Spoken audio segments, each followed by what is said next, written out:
नमस्कार, आप 90 डिग्री देख रहे हैं। मैं प्रवीण हूँ।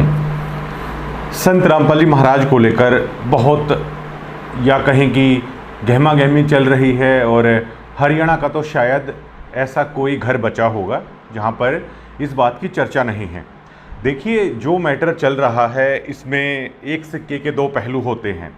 यही वो मौका है जब आप जितनी चाहें उतनी बदनामी संत रामपाल जी महाराज की कर सकते हैं। दूसरी तरफ जो संत रामपाल जी महाराज के भक्त हैं उनके पास भी ये बेहतरीन मौका है कि वो अपने सतगुरु की जो खासियत हैं, उनके सतगुरु का जो मार्ग है, जो पंथ है, वो भी उनके लिए सबसे बेहतरीन मौका है लोगों को ये बताने का।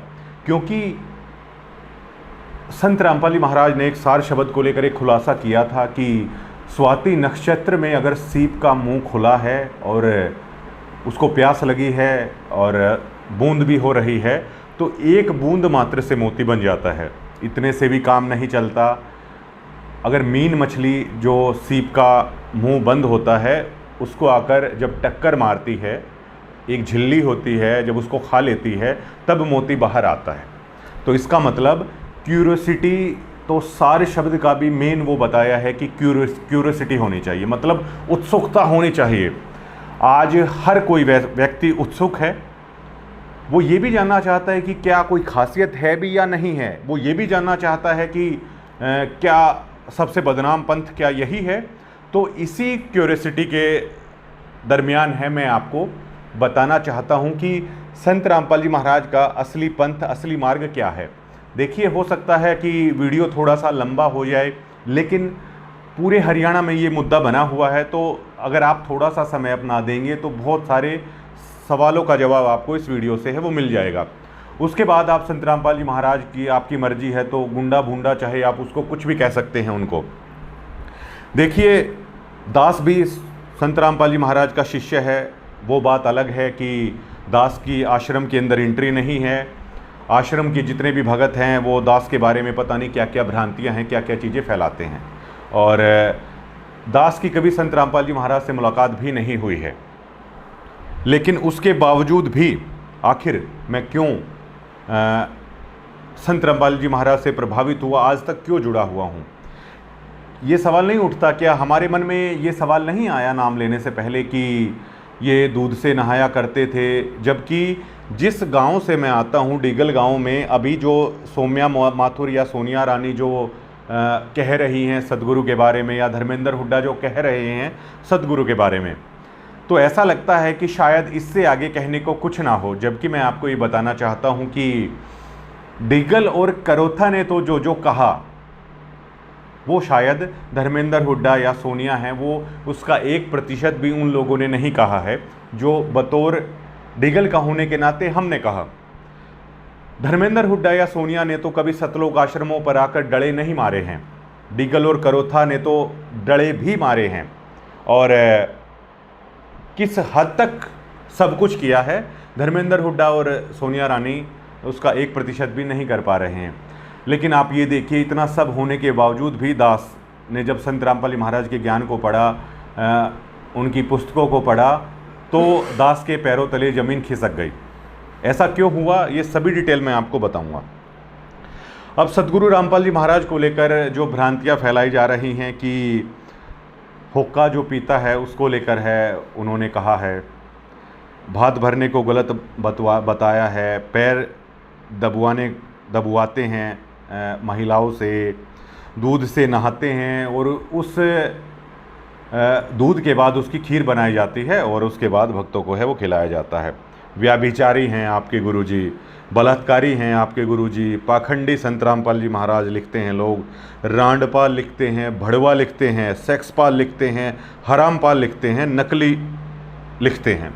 मतलब ये पॉइंट जो हरियाणा के जो लोग हैं जिन्होंने नाम नहीं ले रखा है, उनकी ये सभी तमाम चीज़ें हैं जो सदगुरु को लेकर है वो लिख रहे हैं। तो इसके बारे में आपको समझना होगा। ये जो सभी चीज़ें आप लोगों ने कहा, हुक्का, भात, पैर दबवाना, दूध से नहाना, खीर, व्याभिचारी, बलात्कारी, पाखंडी, रांडपाल, भड़वा, सेक्सपाल, हरामपाल, नकली, पता नहीं कितनी अन्य उपाधियाँ, पदवी हैं वो हमारे सदगुरु को लेकर है आप लोग कर रहे हैं। तो इसमें आपको ये सोचना होगा, ये भी जो सभी चीज़ों के आप आरोप लगा रहे हो, जाहिर तौर पर पिछले 11.5 साल से वो जेल में बंद थे।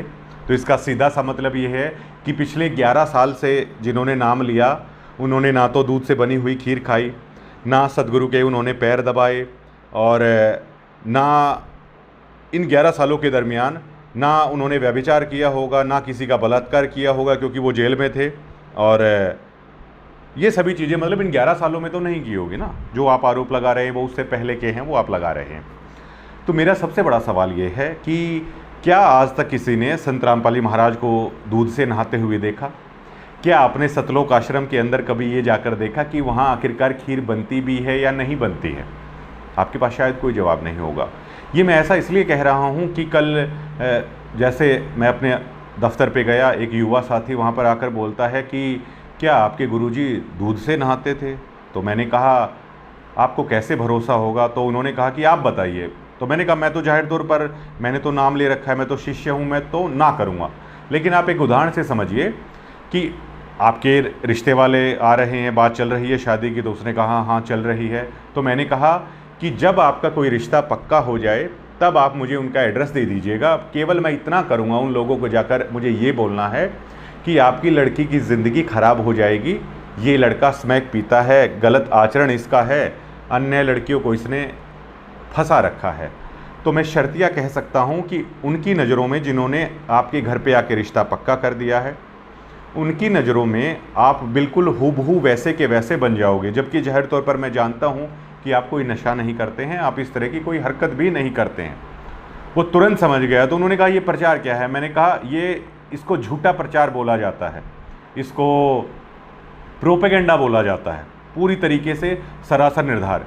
अब देखिए जो आम आदमी होता है ना, अब कुछ भी बोल दिया वो उसको मान लेता है। इतना हमारे पास समय नहीं होता भाग दौड़ भरी ज़िंदगी में कि उसे प्रैक्टिकल देखा जाए या अन्य चीज़ों से देखा जाए।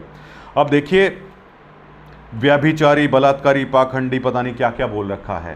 तो आप लोगों का बुरा नहीं मान रहे हैं हम कि धर्मेंद्र हुड्डा ने ऐसा कहा या सोनिया ने ऐसा कहा या अन्य बहुत सारे लोग हैं ऐसा कह रहे हैं, बल्कि आज तक जिसने भी संत रामपाल जी महाराज का नाम पहले लिया था उन सबके यही विचार थे। 70 लाख लोगों के यही विचार थे कि ये ऐसा ही है, ये कोई संत नहीं है। तो सवाल उठता है कि जिन लोगों ने नाम लिया है उन लोगों ने भी भात पैर दबवाना, दूध से नहाना, खीर, व्याभिचारी, बलात्कारी, पाखंडी, रांडपाल, भड़वा, सेक्सपाल, हरामपाल, नकली और पता नहीं क्या क्या सुन रखा था। और वो खुद ऐसा मानते थे। बी ए ह्यूमन बीइंग, मैं भी ऐसा ही मानता था और बहुत सालों तक इसी विचारधारा के साथ मैंने अपना जीवन जिया। और इसी विचारधारा के साथ डिगल और करौथा के हर व्यक्ति ने या आसपास गांव के हर व्यक्ति ने इन्हीं विचारों के साथ रहते हुए अपना जीवन जिया कि ये संत ऐसा ही है। लेकिन ऐसा सोचने के बावजूद भी आखिर लोगों ने नाम क्यों लिया? क्योंकि जब उन्होंने सदगुरु महाराज के ज्ञान को समझा, अन्य पंथों से मिलाया, अन्य गुरुओं से मिलाया उनके ज्ञान को, तब उनकी जाके आंखें खुली कि ये केवल प्रोपेगेंडा है जिसे पाखंडी लोग फैला रहे हैं और जिसे धर्म की दुकान जिन्होंने खोल रखी है वो लोग हैं केवल फैला रहे हैं। अब ये सारा मुद्दा क्या हुआ? कुछ लोगों ने धर्मेंद्र हुड्डा को और सोनिया को गलत बोला। हम उसे गलत बोल रहे हैं जाहिर तौर पर, क्योंकि उन लोगों ने सोचा कि ये संत रामपाल जी महाराज ऐसा करवा रहे हैं। उन भाइयों को भी सदगुरु सद्बुद्धि देंगे कि उनको ऐसा नहीं करना चाहिए था। अब ये जितनी भी उपाधियाँ दी हैं संत रामपाल जी महाराज को, क्या मेरा संत रामपाल जी महाराज से जुड़े हुए भक्तों से मेरा ये सीधा सा सवाल है, क्या 600 साल पहले जब काशी में संत रामपाल जी महाराज कबीर रूप में थे तो क्या आप लोगों ने अपने सतगुरु के बारे में ऐसा नहीं बोला? गरीबदास जी महाराज की वाणी है कि भड़वा भड़वा सब कहें काशी के बाजार। क्या आपने अपने सदगुरु के बारे में ये नहीं बोला कि ये व्याभिचारी है काशी के अंदर? क्या आप लोगों ने नहीं बोला कि ये गणिका के साथ इसके किस तरह के संबंध हैं? क्या आपने एक तरीके से व्यभिचारी नहीं बोला कि ये तो गणिका के घर में जाता है? गणिका मतलब वैश्या के घर में जा रहा है, ये गुरु कैसे हो सकता है? क्या आप लोगों ने पहले नहीं बोल रखा? क्या आप लोगों ने अपने गुरु को काशी के अंदर दारूबाज नहीं बोल रखा? इसलिए गरीबदास जी महाराज की वाणी है कि भड़वा भड़वा सब कहें काशी के बाजार। तो अब ये लोग जो धर्मेंद्र हुड्डा और सोनिया हैं वो संत रामपाल जी महाराज को भड़ुआ कह रहे हैं, पाखंडी कह रहे हैं, व्याभिचारी कह रहे हैं, बलात्कारी कह रहे हैं, ना जाने क्या क्या कह रहे हैं। और बहुत सारे हजारों लोग ऐसे हैं, वो शायद हरियाणा के हर घर से यही आवाज़ आ रही है। तो फिर आखिरकार आप लोगों को क्यों बुरा लग रहा है? जब हम लोग कबीर जी के शिष्य रह चुके हैं, हम लोगों ने ऐसा बोल दिया था इतने सालों तक उनका ज्ञान सुनने के बाद, जबकि इन लोगों ने तो अभी तक सतगुरु महाराज का ज्ञान सुनना शुरू भी नहीं किया है। और हमारी जो बहन सोनिया है वो तो दुर्गा बनी हुई है और वो तो लगातार ये खबर कर रही हैं। लेकिन इससे जो संत रामपाल जी महाराज ने हम लोगों को सिखाया है कि कुंज कुरल जो पक्षी होता है वो कितनी दूर से भी कितनी कराहट करुणा के साथ है वो चीज़ें करता है। धर्मेंद्र हुड्डा और सोनिया से तो संत रामपाल जी महाराज के भक्तों को सीखने की ज़रूरत है। पिछले 5 दिनों से जिस शिद्दत के साथ वो गालियां दिए जा रहे हैं 24 घंटे, आप सोनिया के फेसबुक पेज पे जाइए, वो किसी भी खबर को कवर नहीं कर रही है और बहुत सारे मुद्दे हैं वो लगातार संत रामपाल जी महाराज के बारे में गालियां हैं वो दे रही है, कितना गंदा गंदा है बोल रही है। लेकिन आप उसके गंदा बोलने पे मत जाइए, उसकी शिद्दत को आप देखिए कि वो कितनी शिद्दत के साथ निंदा कर रही है, कितनी शिद्दत के साथ धर्मेंद्र हुड्डा है वो निंदा कर रहा है सतगुरु की। क्या इतनी शिद्दत के साथ हम 70 लाख लोगों ने कभी संत रामपाल जी महाराज का जाप किया है? क्या इतनी शिद्दत के साथ क्या हमने उनका सुबह का नित्य नियम, उनका दोपहर का नियम, उनकी शाम की आरती, क्या हम लोगों ने कभी इतनी शिद्दत के साथ सतगुरु की सेवा की है? ये सोचने वाली बात है। जब वो लोग इतनी शिद्दत के साथ निंदा कर सकते हैं, उनको ज्ञान नहीं है, हमें तो ज्ञान है, तो हमें कितनी शिद्दत के साथ अपने सतगुरु का जाप करना चाहिए, उनके बताए हुए कामों पर चलना चाहिए। हमारे कुछ भाइयों ने आश्रम के है शायद थोड़ा सा अपना पेशेंस लूज कर दिया और थोड़ा सा जो संत रामपाल जी महाराज ने बताया उनकी शिक्षाओं से है अलग चल पड़े। जबकि संत रामपाल जी महाराज ने बताया है, हमारा दूसरा पॉइंट ये है कि वो लोग निंदा कर रहे हैं। संत रामपाल जी महाराज ने कितनी बार हम लोगों को उदाहरण दिया है कि कबीर जी की वाणी कहती है, निंदक मेरा ना मरो, मेरी निंदा करने वाला कभी नहीं मरना चाहिए, और मेरी निंदा करने वाला तो मेरे पड़ोस से भी दूसरी जगह नहीं जाना चाहिए। कबीर जी की वाणी है जो हमें संत रामपाल जी महाराज ने है वो बार बार पिछले 27 सालों से सतगुरु महाराज इसी ज्ञान का प्रचार हैं कर रहे हैं। तो अगर सोनिया, धर्मेंद्र हुड्डा या हरियाणा के हजारों लोग, हर घर के व्यक्ति हमारी निंदा कर रहे हैं, तो हमें तो ये कहना चाहिए कि आप तो सही सलामत, मतलब जैसे कबीर जी ने कहा है, संत रामपाल जी महाराज ने बताया है कि निंदक मेरा ना मरो, तो जो निंदा करने वाला है वो तो आपका सबसे परम मित्र है, वो बताया है। तो इस हिसाब से धर्मेंद्र हुड्डा और सोनिया हैं, जो अन्य लोग हैं जो हमारी निंदा कर रहे हैं, वो हमारे परम मित्र हैं, ना कि हमारे दुश्मन हैं। हमें ये सोचना चाहिए। और दूसरी चीज़, वो लोग इसे कोलेट्रिकल डैमेज कहते हैं, उनके बारे में गलत बोला गया, जाहिर तौर पर उन्होंने सतगुरु महाराज को टारगेट किया, ये सभी तमाम उपाधियों से है, उन्होंने नवाज दिया। ये इस बात का पुख्ता उदाहरण है। हमने सतगुरु महाराज को ये कहा था, हम उनके शिष्य हैं। आज ये लोग कह रहे हैं कल को ये लोग भी संत रामपाल जी महाराज के शिष्य हैं, बन सकते हैं, अभी नहीं बने, कभी दोबारा बन जाएं कभी। तो जो भी लोग हैं वो निंदा कर रहे हैं, चाहे वो आर्य समाज से हों, चाहे वो अन्य पंथों के लोग भी इसमें इन्वॉल्व हैं, जिनको अपने झूठे ज्ञान की पोल खुलने का डर है। बहुत सारे अन्य पाखंड करने वाले धाम भी हैं जो वो करें। अब पाखंड क्या होता है, पाखंड के बारे में मैं बताना चाहता हूँ। हाँ, इसी पॉइंट पे जो निंदक वाली बात है कि आप लोग जो सोनिया के बारे में कह रहे हैं और आप लोग जो धर्मेंद्र हुड्डा के बारे में कह रहे हैं, मेरा आप लोगों से एक सवाल है। मान लीजिए कल सोनिया ने एक वीडियो डाली जिसमें संत रामपाल जी महाराज की छोटी बेटी है मंजू, वो अपने पिता को, अपने सतगुरु महाराज के हाथ को वो सिजदा कर रही हैं, माथे से लगा रही हैं, चूम रही हैं। और वो तो संत रामपाल जी महाराज की ना केवल वचन की बेटी हैं बल्कि खुद भी उन्हीं की बेटी हैं। सोनिया इतनी फ्रस्ट्रेटेड हो चुकी है और कहते हैं ना कि निंदा करने वाले की आंखें हैं वो मतलब मिच जाती हैं, निंदक अंधा हो जाता है लास्ट में। तो सोनिया हमारी बहन को ये तक नहीं पता कि वो संत रामपाल जी महाराज की बेटी है। उसने वीडियो बना डाली कि जो ज़्यादा उम्र की औरतें हैं उनके सिर से तुरंत हाथ हटा रहे हैं और जो जवान लड़कियां हैं उनको अपना हाथ दे रहे हैं चूमने के लिए। तो क्या आपको हंसी नहीं आती? आपको बुरा क्यों मानना चाहिए सोनिया की इस बात का? वो निंदा कर रही है और निंदक आदमी की बुद्धि है वो काम नहीं करती है। उसको करने दीजिए जितनी निंदा उसको करनी है। लेकिन आपको तो पता है ना, हमने और आपने सोनिया से भी ज़्यादा निंदा करके संत रामपाल जी महाराज का नाम ले रखा है। ऐसे में हमें ये चाहिए कि सोनिया जो हमारी बहन है, कोई आश्रम की हमारी बहन है, जा सकती हैं उसके पास, किसी ऐसे व्यक्ति को लेके जा सकती है जो सोनिया को भी अच्छे से जानता हो, उसको समझाया जा सकता है संत रामपाल जी महाराज का ज्ञान।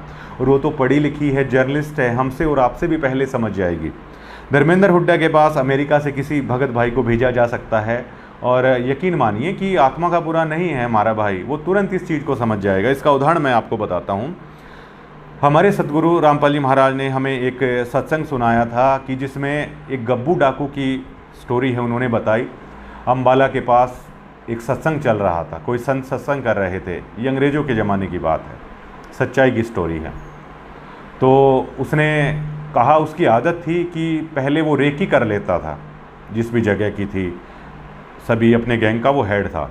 तो उसने अपने गैंग को ये बोला कि फला फला सेठ के यहाँ है, हम डाका डालेंगे और आप लोग शाम को आ जाना, तब तक मैं सारी रेकी कर लूँगा। अब समय निर्धारित हो गया। गब्बू डाकू ने अब सोचा रेकी वगैरह करके कि अब कहाँ देर रात को, जैसे उनको डाका डालना था 12 बजे या सुबह के 2-3 बजे, जैसे चोरों की अक्सर आदत होती है। पहले डाके डाले जाते थे, सब जानते हैं इस बात को। तो किसी संत का सत्संग चल रहा था, तो उसने सोचा कि तब तक यहाँ बैठकर टाइम पास है वो कर लेता हूँ, सर्दी का समय था। तो वो संत जब सत्संग फरमा रहे थे, उस सत्संग को सुनकर वो उसमें बता रहे थे कि किस तरह के काम करने चाहिए, किस तरह के काम नहीं करने चाहिए, और अगर गलत काम करते हैं तो उसका क्या फल है वो मिलता है। तो गब्बू डाकू ने बहुत रसना के साथ उस सत्संग को सुना और उस सत्संग को केवल कुछ समय के सत्संग सुनने से उसकी आत्मा इतनी अंदर से, उसकी आत्मा को संत की वाणी ने झकझोर दिया कि उसने फैसला कर लिया कि बहुत घटिया और बहुत नीच काम है वो कर रहा है। उसका गैंग आता है उसके पास कि सरदार चलिए डाका डालना है, तो अपने गैंग को मना कर देता है। वो कहता है कि वो आज के बाद ऐसा काम नहीं करेगा। जो पिछला जो धन उसने जुटा रखा था वो भी अपने साथियों को बता देता है कि आप भी आगे से ऐसा काम ना करना, और वहाँ पर धन गड़ा हुआ है उससे अपना काम चला लेना। उसके बाद गब्बू डाकू क्या करता है, उसके बाद वो पुलिस स्टेशन के अंदर जाता है। जो अंग्रेज़ थानेदार था उसको जाके ये कहता है कि मुझे गिरफ़्तार कर लीजिए और मुझे फांसी चढ़ा दीजिए। तो अंग्रेज़ थानेदार ने, जो भी मीडिएटर है उसके माध्यम से पूछा ये कौन है और ऐसा क्यों करना चाहता है। इनामी डाकू था। तो उसने कहा कि मैं गब्बू डाकू हूँ। और जैसे ही उसने ये कहा कि मैं गब्बू डाकू हूँ तो अंग्रेज़ अफसर समेत पूरा थाना है वो हिल गया था, सहम गया था। तो तब उसने बताया गब्बू डाकू ने कि आप मुझे फांसी दे दीजिए, मैंने बहुत घटिया काम किए हैं और मुझे पछतावा है और मैं अपने कर्मों की सज़ा है वो पाना चाहता हूँ। तो ऐसा बताया जाता है। उस अंग्रेज़ अफसर ने कहा कि आपको रिहा किया जाता है, आप चले जाइए। तो गब्बू डाकू हैरान हुआ, उसने सोचा कि आप मुझे छोड़ क्यों रहे हैं। तो उस अंग्रेज़ अफसर ने कहा कि जो हमारे पास वांटेड है वो गब्बू डाकू, जो वो क्रिमिनल की हमें तलाश थी, जो गब्बू डाकू था, आज जो हमारे सामने खड़ा है वो डाकू नहीं है, वो एक संत है और उसको गिरफ्तार नहीं किया गया, उसको छोड़ दिया गया। तो एक डाकू जब इस रास्ते पर आ सकता है तो क्या धर्मेंद्र और सोनिया हैं, क्या वो नहीं आ सकते? धर्मेंद्र और सोनिया ने तो इतना जुल्म भी नहीं कर रखा है, इतना ही पाप कर रहे हैं जो लोग हम पहले कर चुके हैं। इसी तरह महर्षि वाल्मीकि का आपने सुना होगा, वो तो लूट कर लोगों को मारता था। इसी तरह एक संत उन्हें मिले थे और संत ने केवल ये कहा था कि भाई तू जो ये काम कर रहा है, क्या ये काम ठीक है या गलत है। अब देखिए, आत्मा सबकी गवाही देती है। एक कसाई से भी आप जाकर पूछेंगे कि आप जो ये हत्या कर रहे हो क्या ये ठीक है, वो ये कहेगा कि ठीक तो नहीं है लेकिन अपने बच्चों का पेट पालना है। मतलब एक कसाई की भी आत्मा ये गवाही देती है कि जो मैं हत्या कर रहा हूँ वो गलत है। तो महर्षि वाल्मीकि ने कहा, उस समय वो एक डाकू ही थे, बाद में महर्षि की उपाधि है पूरे जगत ने उनको दी और बहुत प्रसिद्ध संत हैं महर्षि वाल्मीकि हैं वो हुए हैं, कितना सम्मान आज उनका है। तो कहा कि भाई तू मुझे मार लेना, तू लूट लेना, लेकिन एक बार अपने परिवार से जाके पूछ लो कि क्या वो आपके इस पाप में साझेदार होंगे। बताया जाता है वो अपने घर पर आता है, अपनी पत्नी से पूछता है, तो वो कहती है कि मेरा पेट भरने की जिम्मेदारी तुम्हारी है, मैं तुम्हारे पाप में साझेदार नहीं। बच्चों से पूछता है तो बच्चे कहते हैं आप लोगों ने हमें पैदा क्यों किया, जब तक हम कमाने खाने लायक नहीं होते आप लोगों की जिम्मेदारी, हम पाप में भागीदार क्यों हों। अपने परिवार की ये बात सुनकर अंदर से इतना द्रवित हो उठता है, जाकर उन संत के पैर पकड़ लेता है और महर्षि वाल्मीकि के नाम से जिसे हम जानते हैं, नित्यानंद जी जिनका दुबर्दन माजरा से आगे जटेला धाम है। तो नित्यानंद जी के बारे में भी आपको बता दें कि 200-250 साल पहले तहसीलदार हुआ करते थे नारनौल के नवाब के पास, घोड़ा हुआ करता था। आज जिसके पास शायद जैगुआर BMW है उसकी इतनी वैल्यू नहीं है जितनी वैल्यू जब कोई घोड़ा रखता था उसकी हुआ करती थी। आज आप ये अंदाज़ा लगा सकते हैं कि जैसे प्राइवेट जेट किसी के पास हो, हेलीकॉप्टर किसी के पास हो, तो उस समय घोड़े रखने वाले को इतना माना जाता था। ब्राह्मण कुल में जन्म हुआ, आज से 250 साल पहले ब्राह्मण कुल में जन्म होना ही ये माना जाता था कि ये लोग देवता के समान हैं, इतना सम्मान है वो हुआ करता था। तो नित्यानंद जी के गांव में जो अपने घर में विश्राम कर रहे थे नित्यानंद जी, रात का समय था और बाद में गुमानी दास को जो उन्होंने गुरु बनाया था, गुमानी दास जी सत्संग कर रहे थे। तो उस सत्संग में वो बता रहे थे कि और बात तेरे काम ना आवे, तू संतो शरणा लाग रे, क्यों सोवे गफलत में बंदे, जाग जाग नर जाग रे। ये सत्संग चल रहा, तो सत्संग में बताया जा रहा था कि भाई दूसरी कोई चीज़ें काम नहीं आनी है। और उसमें ये भी जिक्र चल रहा था, चाहे आप आज कितने ही बड़े हों, चाहे आप तहसीलदार हों या चाहे आप DC लगे हुए हों, तो बिना भक्ति के कुछ काम नहीं आना है आखिरकार में। तो यकीन मानिए गुमानी दास की जब ये पंक्तियाँ, ये सत्संग जब सुना नित्यानंद जी ने तो अंदर से हिल गए वो। उन्होंने तभी डिसाइड कर लिया कि ये सब कुछ छोड़ छाड़ के अब भक्ति के रास्ते पर है चलूँगा। तो उन्होंने जैसे पूछा, पता लगाया जिसके घर में सत्संग था कि ये कौन थे, तो उन्होंने बताया गुमानी दास हैं और कहाँ हैं। नित्यानंद जी को बताया गया कि वहाँ उस जगह पर उनका आश्रम है। तो नित्यानंद जी नहा धोकर और चल पड़ते हैं अपने घोड़े पर, बन ठन के बिल्कुल, और गुमानी दास जी से ज्ञान चर्चा के लिए भी और उनको गुरु धारण करने के लिए। तो रास्ते में गुमानी दास जी आ रहे होते हैं। तो पहले जैसे हम मानते थे ना कि शुभ काम के लिए जा रहा था, बीच में कोई आ गया, तो इस तरीके से। तो ब्राह्मण कुल में जन्म था और तहसीलदार थे और एटीट्यूड कूट कूट कर भरा हुआ था नित्यानंद जी में, क्योंकि टोरा ही ऐसा था। तो गुमानी दास जी रास्ते में आ रहे थे, तो नित्यानंद जी घोड़े से उतरते हैं और गुमानी दास को, जिसको बाद में अपना गुरु बनाया, उनके सिर में टोले मारते हैं और उनको कुछ कुछ बोल देते हैं कि तू मेरे रास्ते में आ गया, मैं भले काम के लिए जा रहा था। जो भी कुछ एटीट्यूड में आदमी बोल देता है वो सभी चीज़ें हैं बोल दी और टोले मार दिए। गुमानी दास जी शांत रहे, कुछ नहीं बोला। उसके बाद आश्रम में पहुंचते हैं नित्यानंद जी और गुमानी दास भी आ जाते हैं। तब तक नित्यानंद जी से जो भगत वहाँ पर थे उनको जलपान कराया, जो भी होता है संतों के डेरे में जाने के बाद। और नित्यानंद जी ने फिर पूछा कि यहाँ पर गुमानी दास जी नाम के संत हैं, वो कौन हैं। तो जो भगत थे उन्होंने बताया कि वो सामने बैठे हुए वो गुरु गुमानी दास जी हैं। जिसको टोले मान रखे थे वही गुमानी दास जी थे। अब यकीन मानिएगा, नित्यानंद ने जब उनको देखा कि ये इनको तो तूने टोले मार रखे हैं, तो शर्म से अपनी गर्दन है झुका ली, जैसे अफसोस होता है एक सज्जन पुरुष को। तो गुमानी दास जी को जाकर उन्होंने बोला कि मैंने तो आपके तो सिर में टोले मार दिए हैं, आपको बहुत भला बुरा बोला। तो गुमानी दास जी ने नित्यानंद को कहा कि कोई नहीं बेटा, एक कुमार के घर से जब हमें मटका लेकर आते हैं तो उसको भी पूरी तरीके से ठोक बजाकर हम देख लेते हैं। तूने भी अपने गुरु के सिर में टोले मारकर ठोक बजाकर देख लिया है कि तेरा गुरु सतगुरु पूरा है या नहीं है। ये संतों की भाषा होती है और ये संतों का स्वभाव होता है।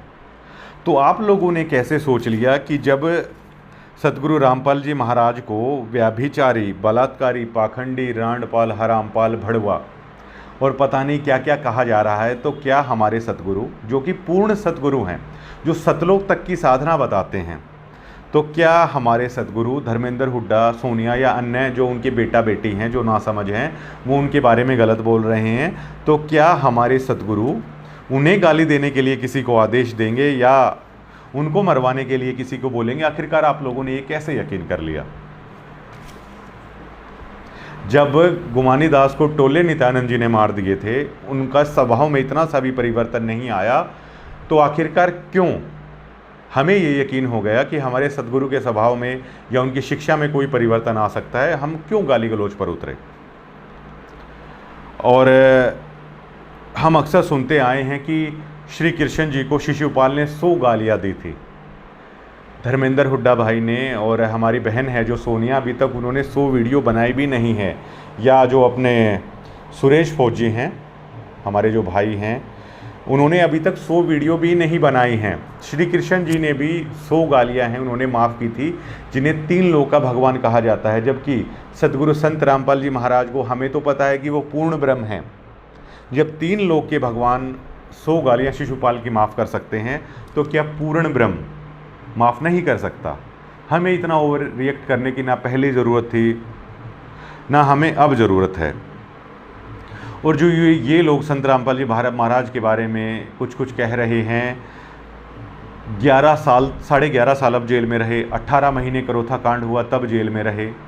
आज तक गांवों के अंदर 25 साल हमारे सतगुरु ने सत्संग किए, इस ज्ञान को बिल्कुल जीरो से लेकर है वो उठाया है।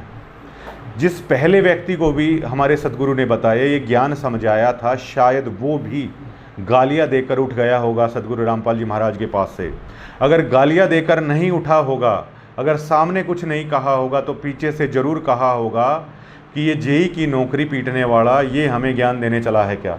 जैसे हमारे सतगुरु ने ये बताया कि धनाना के लोग कहते थे कि भाई तू पहले बड़ा रामपाल नहीं रहा, और हमारे सतगुरु ने बताया कि हाँ, अब मैं पहले बड़ा रामपाल नहीं रहा। मैं इसलिए नहीं रहा पहले बड़ा रामपाल क्योंकि अब मैं पाखंड नहीं करता। तो यही वाली बात है। क्या कभी हमने अपने सतगुरु से ये पूछा कि जो पहला शिष्य हमारे सतगुरु ने बनाया होगा, क्या वो इतनी आसानी से मान गया होगा? क्या उसने ये गालियाँ नहीं दी होगी? क्या वो गुस्से से उठकर नहीं चला गया होगा? सतगुरु रामपाल जी महाराज ने कितने सत्संगों में बताया कि सत्संग के अंदर आकर लोग गालियाँ देने लग जाते थे, बहस करने लग जाते थे, गुंडा भुंडा उनके सामने है वो बोलने लग जाते थे, पाखंडी उसके सामने कहने लग जाते थे, उसके सामने ये कह देते थे कि तू हमें ज्ञान समझाएगा क्या, तुझे घना ज्ञान हो गया क्या, तू बताएगा क्या कौन भगवान है। तो क्या सतगुरु ने कभी भी किसी को गुस्से में बोला? 25 साल का हरियाणा के गांवों का इतिहास है, महाराष्ट्र से लेकर देश के कोने कोने में हमारे सतगुरु ने जाकर सत्संग किए। क्या हमारे सतगुरु ने किसी भी व्यक्ति को आज तक कुछ गाली दी, कुछ उल्टा बोला? तो आखिर फिर आप सतगुरु रामपाल जी महाराज को इतना भूंडा है क्यों बोल रहे हैं? केवल नासमझी के कारण। अब हमारे सतगुरु महाराज की शिक्षा भी आप समझिए। देखिए, क्या जो अभी लोग निंदा कर रहे हैं, क्या किसी ने भी ये बोला कि हमारे सतगुरु ने कितना नशा है वो संसार से छुटवा दिया अपने भक्तों का? बड़े से बड़े समय की शराब पीने वाले, हुक्का, तंबाकू, मांस, मिट्टी खाने वाले लोगों का नशा छुड़वा दिया। जिस बात को लेकर आप बात पर आते हैं, आप लोगों ने कहा कि बात भरवाने से मना करते हैं। अब ये देखिए, सतगुरु रामपाल जी महाराज ये कहते हैं कि अगर एक भाई बहुत अमीर है और उसकी बहन झोपड़ी में रहती है, तो क्या उस भाई का ये नैतिक कर्तव्य नहीं बनता कि उस बहन को झोपड़ी से निकालकर उसके लिए भी एक अच्छा खासा रहने का बंदोबस्त करे? क्या उस ये भाई का फ़र्ज नहीं बनता? और अगर एक भाई झोपड़ी में रह रहा है, अगर उसकी बहन अच्छे खासे ब्योत की है, नौकरी पे लगी हुई है, तो क्या उस बहन का काम नहीं है अपने भाई के लिए वो एक अच्छा सा घर बनाए? इसे ही तो बाण भाई का असली प्यार है कहा जाता है। लेकिन बात को हम लोगों ने क्या बना रखा है? बात को बहुत सारी सोशल मीडिया पर वीडियोज़ आती हैं जिसमें चीख कर और लोगों के बारे में सामाजिक बुराई को फैलाया जाता है कि 2 करोड़ रुपए का भात है, हमने भर दिया है। क्या ये सामाजिक बुराई नहीं है? अब उस भाई से पूछिए जो ये वीडियो देखता होगा, क्या उसके मन में ये नहीं आती होगी कि मेरा तो अपनी बहन को केवल 1100 रुपये भात भरने का ब्योत है? अब आप ये कहेंगे कि 2 करोड़ वाला 2 करोड़ भरेगा, 1100 वाला 1100 भरेगा। तो भैया, 2 करोड़ वाला जब भर रहा है ना, तो इसमें एक रीति रिवाज है वो बनाया जा रहा है कि बहुत सारे लोगों को इकट्ठा करके और उनके बीच में इसको एक बड़ाई के तौर पर है वो बोला जाता है।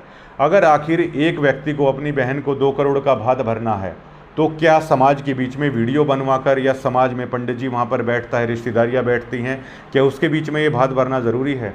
क्या वो अपनी बहन को या उसका जो बहनोई है या परिवार के लोगों के बीच में जाके वो आराम से कमरे के अंदर वो ये बोल दे कि बहन शादी ब्याह का माहौल है, ये बात के नहीं है, लेकिन मेरी इच्छा है तुझे 2 करोड़ रुपए देने की। ये 2 करोड़ रुपए दे दिए।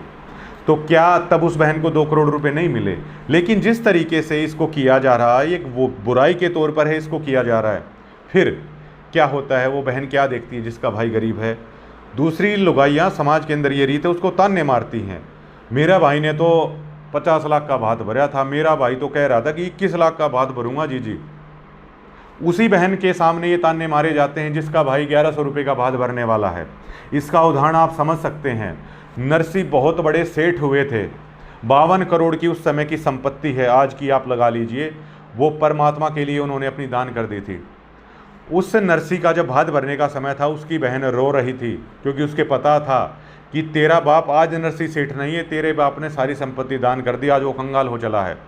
बहन को कोई दिक्कत नहीं थी, उस बेटी को कोई दिक्कत नहीं थी, भाई नहीं था, तो नरसी हैं वो भात भरने जा रहे थे। बेटी के लिए उसका पिता चाहे अरबपति हो और चाहे उसका पिता ई रिक्शा चलाता हो, चाहे मुकेश अंबानी की बेटी हो या एक रिक्शा चलाने वाले की बेटी हो, एक बेटी के लिए उसका पिता उतना ही सम्मानीय है। लेकिन इस समाज की रीति को लेकर उस बहन को ये मालूम था कि उसकी सास उसको ताने मारेगी, और उनकी नज़रों में तो आज भी वो नरसी सेठ जैसे ही हैं। उसकी सासू उसको ताने भी मारती थी कि पहले तेरा बाबू सेठ था, अब देखेंगे अब क्या करेगा, कंगाल हो गया, तू मेरी बेइज्जती कराएगी सोसाइटी के अंदर, समाज के अंदर, फला फला मुझे क्या बोलेंगी कि क्या भात भर के गया है, अब तो उसने सारा दान कर दिया, वो कंगाल कहाँ से लाएगा, और कल हमारी बहुत बेइज्जती है वो होने वाली है। अब नरसी भगत का किस्सा हम अक्सर सुनते हैं कि टूटी गाड़ी जोड़कर है वो चल पड़ा, और सूरदासों को लेकर, जो सूरदास संत थे उनको लेकर है वो, जिनको दिखाई नहीं देता था उनको लेकर वो चल पड़ा। कोई साथी भी नरसी के पास नहीं था। अगर आपके पास पैसा नहीं है तो आपके पास शायद भात में चलने के लिए भी लोग ना मिले।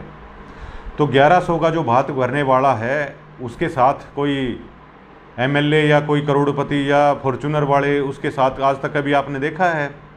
जिस भाई का 1100 रुपये भरने का ब्योत है और उसके साथ भाती फॉर्चूनर में आए हों, कोई किस्सा मिल जाएगा तो कोई रेयर ही है, मिल जाएगा।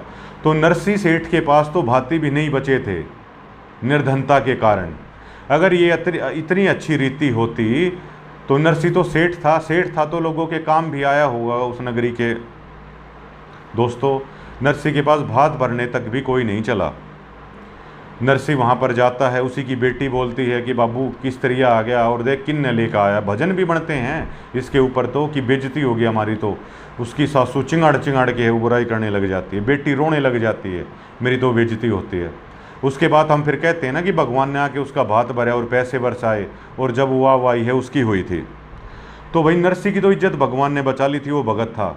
लेकिन आज जो एक गरीब भाई है उसकी इज्जत कौन सा भगवान आके बचाए? यही है वो भगवान जो इस कुरीति को ही जड़ से है वो ख़त्म है, वो करना चाहता है। अब जाहिर तौर पर जी इस खबर को आप लोग भी देख रहे होंगे, आपकी बहन भी होगी, मेरी भी है, और जाहिर तौर पर आप भी भात भरने के लिए जाओगे। जब आपके भाणजे भाणजियों की शादी होगी तो जाहिर तौर पर मेरे भी 2 भाणजे हैं, उनकी भी शादी होगी। अगर उनकी भी शादी होगी तो मैंने तो नाम ले रखा है, मेरी भी बहन है, तो उनका क्या रिएक्शन होगा इसका सतगुरु रामपाल जी महाराज बताते हैं कि आप शादी के उपलक्ष्य में ये ना करो।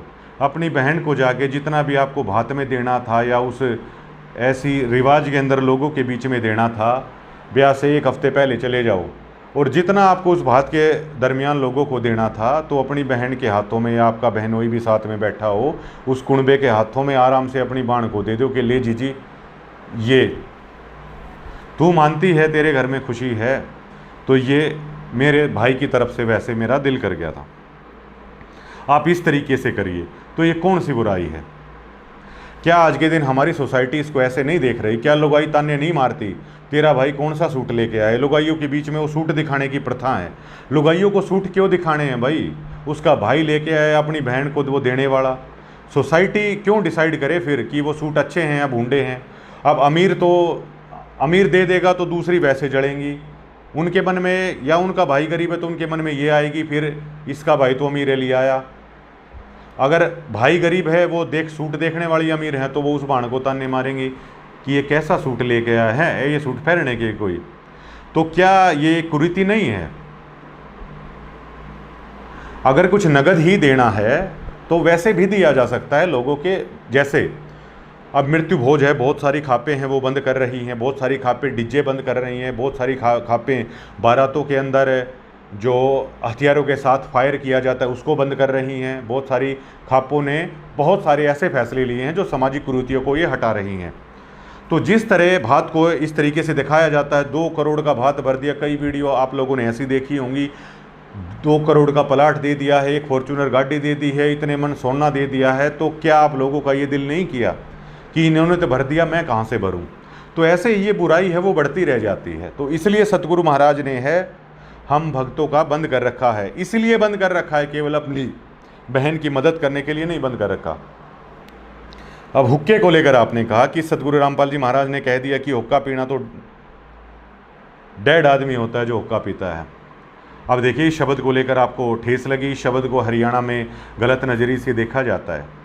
तो जो संतों का मार्ग होता है ना दोस्तों, संत लाग लपेट, संत ऐसे नहीं बोलते, वो संत ही क्या जो सीधा ना बोले, संत घुमा फिरा के नहीं बोलते, संत सीधा बोलता है। जैसे एक डॉक्टर के पास अगर आप जा रहे हैं और डॉक्टर अगर आपको ये बोल दे, वो सामने एक्सरा होता है और आपके गले का या शरीर का फेफड़ों का उसने लगा रखा है, लाइट चसी रहती है, और उस एक्सरे को टांग कर वो ये बोलता है कि आपके फेफड़ों के अंदर इतना धुआं है, और डॉक्टर अगर ये भी बोल देना उसको कि अरे हरामजादे, अगर उसका जानकार है तो ऐसे भी बोल देगा वो डॉक्टर, अगर 2-3 बार पहले उसके पास जा रखा है कि हरामजादे तुझे मैंने कितनी बार बोल रखा है कि तुझे धुआं नहीं पीना था, तूने धूम्रपान नहीं छोड़ा ना, तू मर जाएगा, तेरी पत्नी विधवा हो जाएगी, तेरे बच्चे सड़कों पर घूमते फिरेंगे, अरे दुष्ट आदमी तू ये धुआं पीना क्यों नहीं छोड़ता? क्यों क्या वो डॉक्टर उस पेशेंट को गलत बोल रहा है क्या?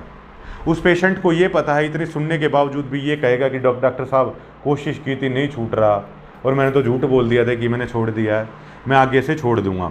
उसने उस डॉक्टर की बात का बुरा नहीं माना। और क्या एक बूढ़ा भी अगर होका पीता है तो अगर उसका छोटा पोता अगर उस नाल को भी पकड़ेगा ना तो वो कहे गंदी चीज़ है इसको मत पी। और आप यकीन मानिए कोई भी हुक्का छोड़कर अगर अपने माता पिता को या अपने दोस्तों को अगर ये बोलना मैंने तो हुक्का छोड़ दिया है, तो वो यही बोलेंगे भाई बहुत अच्छा करा, हमारी ये बाण छूट नहीं रही, तूने हुक्का छोड़ दिया तो बहुत ठीक किया, बहुत बार हमने भी कोशिश करी थी भाई, हमारा तो नहीं छूट पा रहा। मैंने खुद हुक्का पिया करता था, खुद हुक्का छोड़ दिया, संत रामपाल जी महाराज का नाम लिया, आज सब गवाह हैं, जो मेरे पत्रकार साथी हैं वो भी, जो अन्य दोस्त हैं, हर कोई गवाह है। और यकीन मानिए जब मैंने मेरी माँ को आके ये बोला कि मैंने हुक्का छोड़ दिया है तो मेरी माँ की खुशी का ठिकाना नहीं था। अपनी भी स्टोरी बताऊंगा कितना गंदा बोला करते थे और कैसे कैसे संत रामपाल जी महाराज से जुड़े हैं। पाखंड के बारे में मैं आपको बताता हूँ। अब माफ़ कीजिए, अगला उसके उस टॉपिक पर भी आएंगे, पैर दबाना। अब पैर दबा रहे हैं, इसमें तो झूठ नहीं है। चलिए व्याभिचारी, बलात्कारी, भड़ुआ, पाखंडी, वो सारी चीज़ें तो झूठ है, पैर तो दबवा रहे हैं भैया सदगुरु रामपाल जी महाराज, इसमें क्या झूठ है? तो अब बहुत सारे लोग ऐसे हैं जो प्रेमानंद जी महाराज से जुड़े हुए हैं, वो कर रहे हैं। बहुत सारे ऐसे हैं जो क्रिटिसाइज कर रहे हैं संत रामपाल जी महाराज को, जो राधा स्वामी पंथ से जुड़े हुए हैं, धन धन सतगुरु से जुड़े हुए हैं, या अन्य किसी डेरों से उन्होंने अपना गुरु बना रखा है। तो अगर वो संतों से जुड़े हुए हैं तो अपने गुरु को जाकर है वो कन्फर्म कर सकते हैं कि आखिर संतों के पैर हैं क्यों दबाए जाते हैं। जब आप ये मान लेंगे तो एक सवाल भी उठेगा, उसका भी यहाँ पर निर्णय करेंगे कि इस पाखंडी के पैर फिर क्यों दबाने हैं, गुरु के तो पैर दबाने होते हैं। तो साहिब कबीर जी की वाणी मैं आपको थोड़ी सी यहाँ पर सुनाना चाहूँगा कि गुरु का क्या महत्व है। कबीर दंडवत गोविंद गुरु बंधु अविजन सोए, पहले भय परिणाम तिन नमो जो आगे सोए। कि अपने गुरु को दंडवत कीजिए, गोविंद का दर्जा दिया है, अपने गुरु को भगवान का, परमात्मा का दर्जा देना चाहिए। और पहले भय परिणाम तिन नमो जो आगे होए, सबसे पहले अपने गुरु को प्रणाम कीजिए, उसके बाद जो होगा सो देखा जाएगा। कबीर गुरु को कीजिए दंडवत कोटि कोटि प्रणाम, कीट ना जाने भ्रंग को यो गुरु करे आप समान। अपने गुरु को करोड़ करोड़ बार दंडवत प्रणाम करना चाहिए। जो सुभाष फौजी हमारे भाई कह रहे थे कि लेट कर प्रणाम है करते हैं, सुभाष फौजी जी आप किसी भी संत के पास जाइए, क्या कबीर जी की ये शिक्षा गलत है? ये कबीर पंथ है, प्योर कबीर पंथ है ये। उसमें तो कहा जा रहा है कि करोड़ करोड़ बार अपने गुरु को प्रणाम कीजिए। शायद हम अपनी ज़िंदगी में संत रामपाल जी महाराज को करोड़ करोड़ बार दंडवत है वो ना कर पाएँ, क्योंकि कलयुग के अंदर भैया इतना लंबा जीवन होता नहीं सतयुग की तरह कि करोड़ करोड़ बार आप दंडवत कर पाएँ। तो वो भावना से एक बार दंडवत करके भी हम ये भावना रखते हैं कि सतगुरु महाराज कोटि कोटि बार प्रणाम आपके चरणों में हमारा। गुरु गोविंद कर जानिए रहिए शब्द समाए, मिले तो दंडवत बंदगी नहीं पल पल ध्यान लगाए। संत रामपाल जी महाराज का जो शिष्य है उन्हें भगवान कह रहा है, तो वो कहाँ गलत कर रहा है। संत इस बात का प्रमाण दे रहे हैं कि गुरु और गोविंद, अगर गुरु और परमात्मा साथ में खड़े हैं तो परमात्मा की तरफ छोड़ देना है, गुरु के चरण पकड़ लेने हैं। तो ये जो भगत हैं अपने सतगुरु रामपाल जी महाराज को ही भगवान मान रहे हैं, तो ये क्या गलत कर रहे हैं। किसी भी संत के पास आप चला जाइए, चाहे वो प्रेमानंद जी हों चाहे कोई भी हो, ज्ञान की चीज़ बात की है कि उन्हें पूर्ण ज्ञान है या नहीं है। संत रामपाल जी महाराज उनकी बजाय क्यों पूर्ण सतगुरु हैं, वो बात की बात हो सकती है। पहली सीढ़ी है जो लोगों को मैं बता रहा हूँ। बलिहारी गुरु आपने गोविंदिया मिला, इस चीज़ को कौन डिनाई कर सकता है। इस चीज़ को सोनिया बहन हमारी डिनाई नहीं कर सकती, धर्मेंद्र हुड्डा डिनाई नहीं कर सकते, सुभाष फौजी डिनाई नहीं कर सकते, हजारों लोग जो निंदा कर रहे हैं इस बात को डिनाइट नहीं कर सकते कि गुरु गोविंद दोनों खड़े तो गुरु के पैरों में जाना चाहिए। अब आपका सवाल बस यही है कि ये गुरु तो गुंडा है, ये गुरु भूंडा है, इसके चरणों में क्यों, उसकी भी आपकी शंका समाधान होगी। लेकिन उसके लिए लगातार आपको संत रामपाल जी महाराज का ज्ञान सुनना पड़ेगा भैया।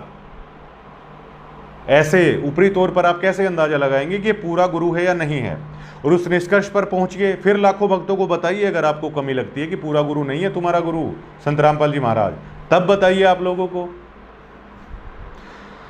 सतगुरु के उपदेश का सुनिया एक विचार, जो सतगुरु मिलता नहीं वो जाता यम के द्वार।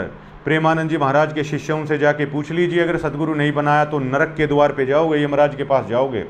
तो सुभाष फौजी जी अगर गुरु नहीं बनाओगे, सोनिया मेरी बहन, धर्मेंद्र हुड्डा जी, तो नरक पे जाओगे।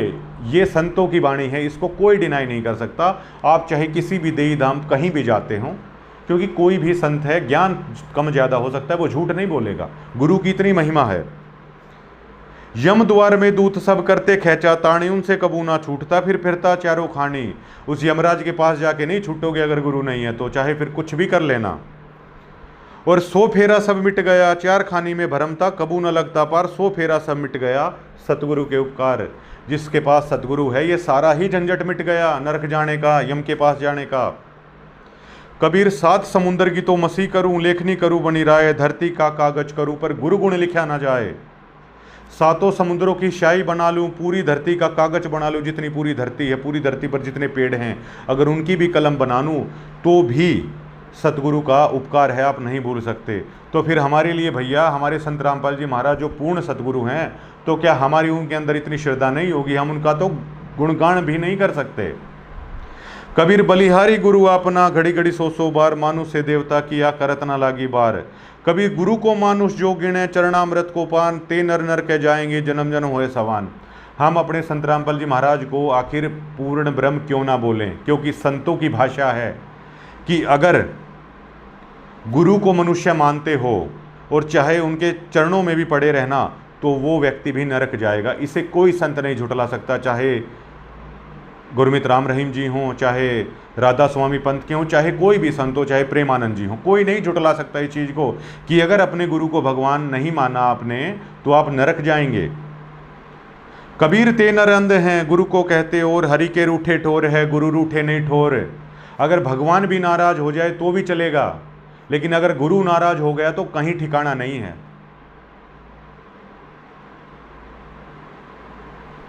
कबीर गुरु सो ज्ञान जो लीजिए, शीश दीजिए दान, भौतक बोंदू बह गई राख जीव अभिमान। अरे गुरु अगर बना लिया तो अपना सर भी दान दे दे, ये संतों की भाषा है। उसका उदाहरण मैं आपको बताता हूँ। कृष्ण जी के बहुत सारे इसमें फॉलोवर हैं जो उल्टा सुल्टा कह रहे हैं संत रामपाल जी महाराज को। कृष्ण जी मोर ध्वज के पास गए थे एक साधु का रूप बना के, मोर ध्वज ने अपने बेटे का सिर सौंप दिया था। तो इसलिए कहा गया है कि गुरु के आगे तो अगर तेरा शीश भी अगर दान होता हो ना, तो वो भी दान कर देना। आप लोग जो श्याम जी पे जाते हैं, आप किस चीज़ के लिए श्याम जी को मानते हो? कि अपना शीश भैया है उन्होंने दान दे दिया था। तो उन्होंने तो अपना शीश दान दे दिया था। क्या सतगुरु रामपाल जी महाराज के हम लाखों शिष्य है, क्या अपने गुरु के चरणों में क्या अपना शीश भी नहीं रख सकते? कौन सा गुनाह इसमें हो रहा है? क्या ये संतों के अनुसार नहीं हो रहा है जो संतों ने कह रखा है? वो बाद की बात है कि आप संत रामपाल जी महाराज को गुंडा भुंडा बता रहे हो, वो भी आप लोगों की सारी शंकाएं क्लियर करेंगे। गुरु समान तो दाता नहीं, याचक शिष्य समान, तीन लोक की संपदा सो गुरु दीना दान। तीन लोक की भी संपदा अगर गुरु को दान दे देगा ना, तो भी मतलब तुझे ये नहीं कहना कि तूने कुछ दे दिया। तीन लोक की संपदा, कबीर तन मन दिया तो भला किया, सिर का जासी भार, जो कबू का मैं दिया बहुत सहे सिर मार। ये कहा जाए कि तन मन धन अपने गुरु को सर्वस्व न्यौछावर कर दे। अगर ये कह के भी अगर तू कहता है ना मैंने कुछ कर दिया, तो काम नहीं बनेगा भैया। फिर भी गुरु बड़े हैं गोविंद से, मन में देख विचार, हरि सुमरे सोवार हैं, गुरु सुमरे होए पार। कि गुरु गोविंद से बड़े हैं, ये विचार कर अपने मन में, और हरि को अगर सुमर रहा है तो वार है, गुरु सुमर कर होए पार। तो फिर हम अपने गुरु को संत रामपाल जी महाराज को भैया क्यों ना सुमरे। संत कह रहे हैं कि भगवान को सुमरने से वार लग जाएगी, गुरु को सुमर ले तू पार हो जाएगा। तो आज लाखों बेटा बेटी संत रामपाल जी महाराज के अपने गुरु को अगर सुमर रहे हैं तो वो क्या गलत कर रहे हैं, वो संतों के कहे मार्ग पर चल रहे हैं। कबीर ये तन विष की बेलड़ी, गुरु अमृत की खान, शीश दिए जो गुरु मिले तो भी सस्ता जान। अगर शीश भी देना पड़े तो भी गुरु मिले तो भी सस्ता सौदा बताया ये। कबीर सात दीप नो खंड में, गुरु से बड़ा ना कोई, करता करे ना कर सके, गुरु करे सो होए। सात द्वीप और 9 खंड, जिसे हिंदू धर्म के सभी गुरु मानते हैं, 7 द्वीप है और 9 खंड है। ये कहा है कि करता भी जो नहीं कर सकता गुरु वो भी कर देगा। कबीर राम कृष्ण से कौन बड़ा, तीनों भी गुरु कीन, तीन लोग के वे धनी, गुरु आ गया दीन। यहाँ पर कबीर जी कह रहे हैं कि अगर आप राम कृष्ण को 3 लोक के अंदर सबसे बड़ा भगवान माना जाता है, 3 लोक के धनी, अगर वो 3 लोक के भी जो भगवान हैं राम और कृष्ण, जिसे आप सबसे बड़ा मानते हैं, चलिए ये कहा है कि उन्होंने भी गुरु बनाया है, वो भी गुरु के आगे झुक गए, तो भैया संत रामपाल जी महाराज के लाखों भगत अगर उनके आगे झुक रहे हैं तो वो क्या गलत कर रहे हैं, जब राम कृष्ण भी अपने गुरु के आगे झुके। कबीर हरि सेवा युग 4 है, गुरु सेवा पल एक, तासु पटन तरना तुले, संतन किया विवेक। हरि की अगर 4 युगों में भी सेवा कर लो और अपने सतगुरु की अगर एक पल भी आपने सेवा कर दी तो भी बराबर मुकाबला नहीं है उसका। ये संतों ने कहा है, ये गुरु की महिमा है। तो जो आपने पैर दबाने का जो कहा था, मेरे ख्याल से आपको इस चीज़ का जवाब है वो अच्छे से मिल गया कि क्यों आखिरकार सतगुरु के चरणों में। संतों ने यहाँ तक कहा है कि 68 तीरथ भ्रम भरम आवे, सो फल गुरु के चरणा पावे, चरणा अमृत कदाचित पावे, 84 कटे लोक सिधावे। ये संतों ने कहा है। हिंदू धर्म के अंदर ये कहा जाता है तू 68 तीरों पर घूमेगा तो तेरा मोक्ष हो सकता है, जबकि होता भी नहीं है। तो ये कहा है संतों ने कि 68 तीर्थ भ्रम भरम आवे, 68 तीर्थ भी तू घूम कर आ जा, वो फल गुरु के चरणों में तुझे मिल जाएगा। तो भैया फिर संत रामपाल जी महाराज के लाखों बेटा बेटी, अगर संतों के ये विचार हैं कि गुरु के चरणों में 68 तीर्थ से ज़्यादा लाभ है, तो फिर संत रामपाल जी महाराज के बेटा बेटी हम इधर उधर क्यों दौड़ते फिरें। जब 68 तीर्थों का लाभ सतगुरु के चरणों में है तो आखिरकार हम संत रामपाल जी महाराज के चरणों में हैं क्यों ना पड़े। अब आप ये सुनिए, आप लोग जो कह रहे हैं ना कि संत रामपाल जी महाराज के चरणों में है, माथा टेक रहे हैं, आज भी संत रामपाल जी महाराज के लाखों बेटा बेटी ऐसे हैं जो रो रहे हैं कि एक बार संत रामपाल जी महाराज के चरणों में है, अपना माथा हम कैसे टेकें। अब मैं अपना अनुभव बताता हूँ। दास अपनी करुणामयी कथा आपको बताना चाहता है। डीगल में दास का जन्म हुआ और डीगल में करोथा में सबसे पहले सतगुरु ने अपना आश्रम बनाया। बहुत छोटा सा था दास, और हमारे पड़ोस में हमारा जो मुंड्याण पान्या है वहाँ पे बांदरों वाला एक मंदिर बोला जाता है, वहीं पर संत रामपाल जी महाराज आते थे, साधारण सा कुर्ता पजामा पहना हुआ। और जैसे कि आप लोगों ने सबसे पहले तो हमने धारणा बना रखी है कि जो ज़्यादा माला डालेगा वो ज़्यादा संत है, तो अब हमने यही देख रखा था। तो देखकर ये वो कहते कि भाई गुरु जी आए हुए हैं हमारे ज्ञान सुनने आना, तो हम कहते गुरु क्या कहा है, वो कुर्ते पजामे पहरे अंडाई से यो गुरु क्या कहा है, ये हमारे मन में विचार आते। फिर कसक होती आत्मा में की जाते हैं। फिर हमारे डीगल में एक प्रचार था कि सेवड़ा है, इसका प्रसाद नहीं खाना, इसका प्रसाद खाने से जो एक चीज़ का प्रचार और आपने किया हुआ है ना, ये भी आपको बताता हूँ कि भैंस चली गई थी करोथा आश्रम में। किस हमारे माता पिता हमें कहते, चाचा ताऊ बड़े भाई जो गांव के होते, रामपाला रिहाज गांव में इनके घर मत जाना, इसका प्रसाद खा लिया ना तो पता नहीं क्या हो जाएगा, इसके गुण गाते फिरोगे। तो हम वैसे ही डरते थे कि सेवड़ा है भाई, तो कभी गए नहीं डर कर उनके घरों में। आश्रम बना लिया, आश्रम बना लिया। फिर ये सुनते कि उसका तो पता नहीं क्या जादू जंतर का प्रसाद है, उसका खा लिया। तो एक बहन ने तो अपनी भैंस है वहाँ चली गई। जबकि आज तक आप लोग इतनी निंदा कर रहे हो सभी लोग, तो क्या जिसकी भैंस गई थी क्या वो सामने नहीं आ सकता क्या कोई? दूसरी चीज़ ये, क्या आप लोग इतनी बुद्धि का इस्तेमाल नहीं कर सकते? संत रामपाल जी महाराज का प्रसाद लाके आप अपने जानवरों को खिला लो, क्या वो धनान आश्रम पहुँच जाएंगे? संत रामपाल जी महाराज का प्रसाद लाकर आप अपने गली के कुत्तों को खिला लो, या जो अपने पाल रखा है उसको खिला लो, क्या वो आश्रम में पहुंच जाएगा? इतनी बुद्धि विवेक से है, हम लोग काम नहीं लेते। तो हम सेवड़ा मानते थे इनको एकदम बहुत प्रचार हुआ सतगुरु महाराज का, डले डले गाँवों में आते डले मारते लोग।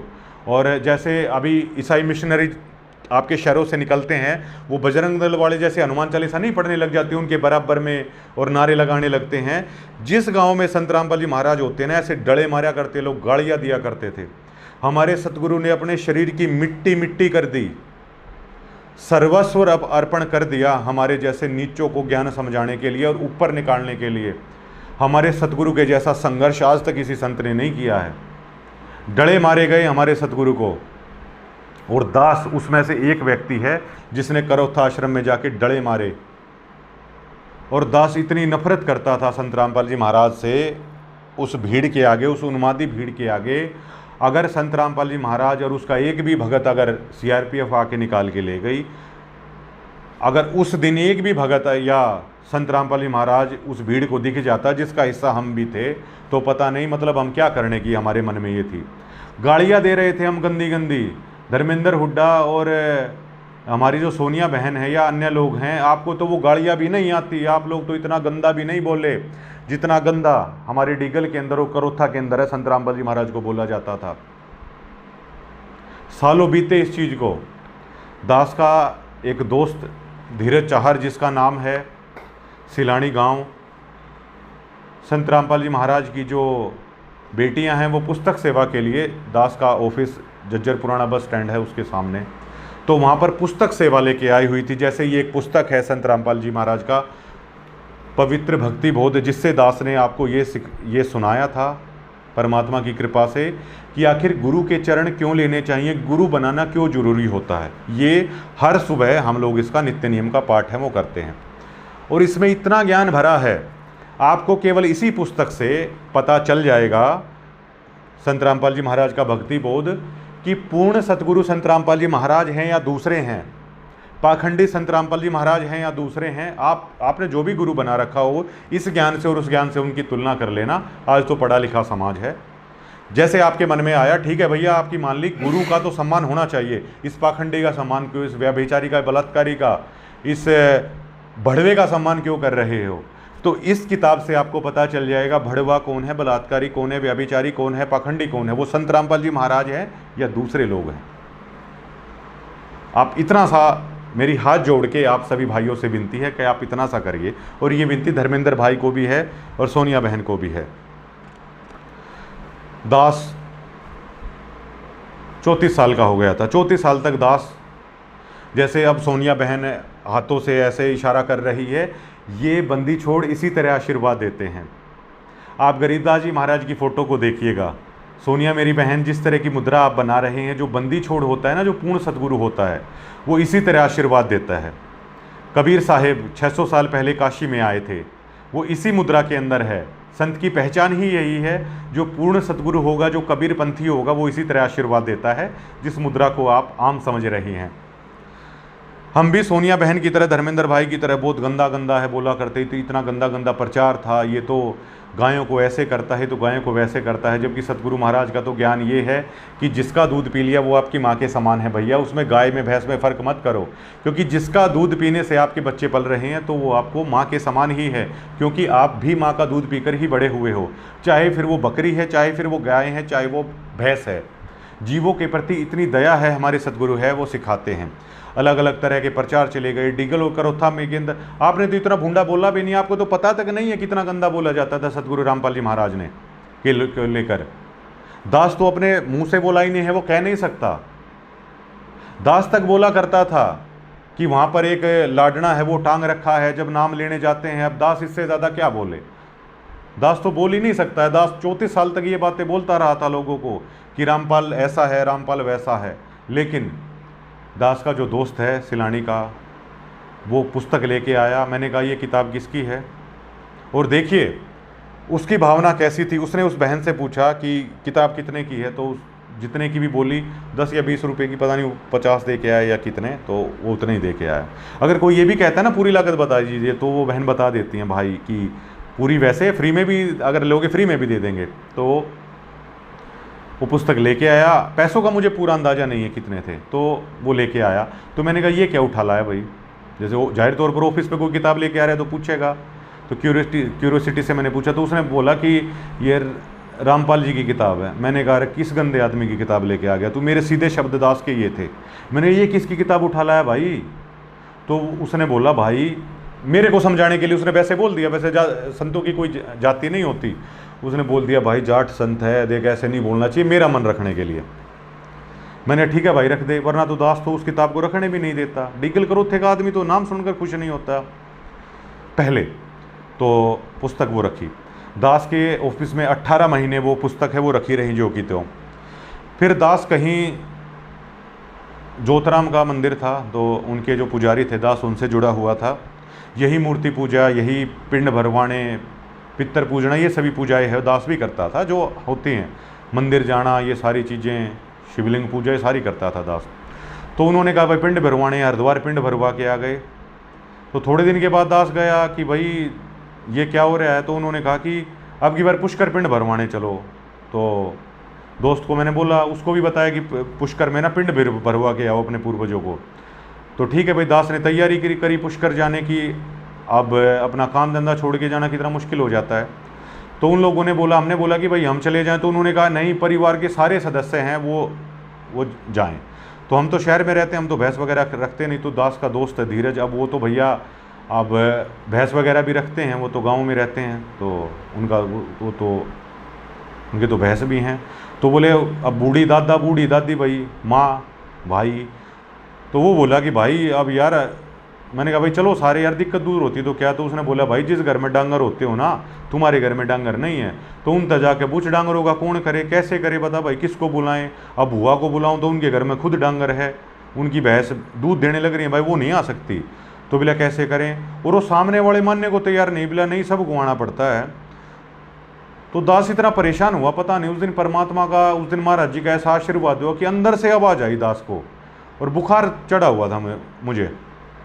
तो मैंने बोला धीरज को, मैंने कहा भाई वो कबीर वाली किताब निकाल तू, क्योंकि इतना तो पता ही था संत रामपाल जी महाराज कबीर जी के ज्ञान का प्रचार कर रहे हैं। वो तो बाद में पता चला कि खुद बंदी छोड़ कबीर खुद आएंगे। सोनिया मेरी बहन, अगर आप वीडियो देखोगे, इसी वीडियो में मैं ये भी सिद्ध कर दूंगा कि ये खुद ही स्वयं कबीर हैं, वही काशी वाले गरीबदास जी ये खुद आए हुए हैं। अब मैं ये भी साबित कर दूंगा।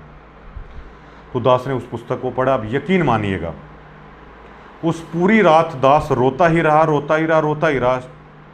15 दिन तक दास की आंखों से आंसू नहीं रुके, मेरे पैरों तले से जमीन निकल गई।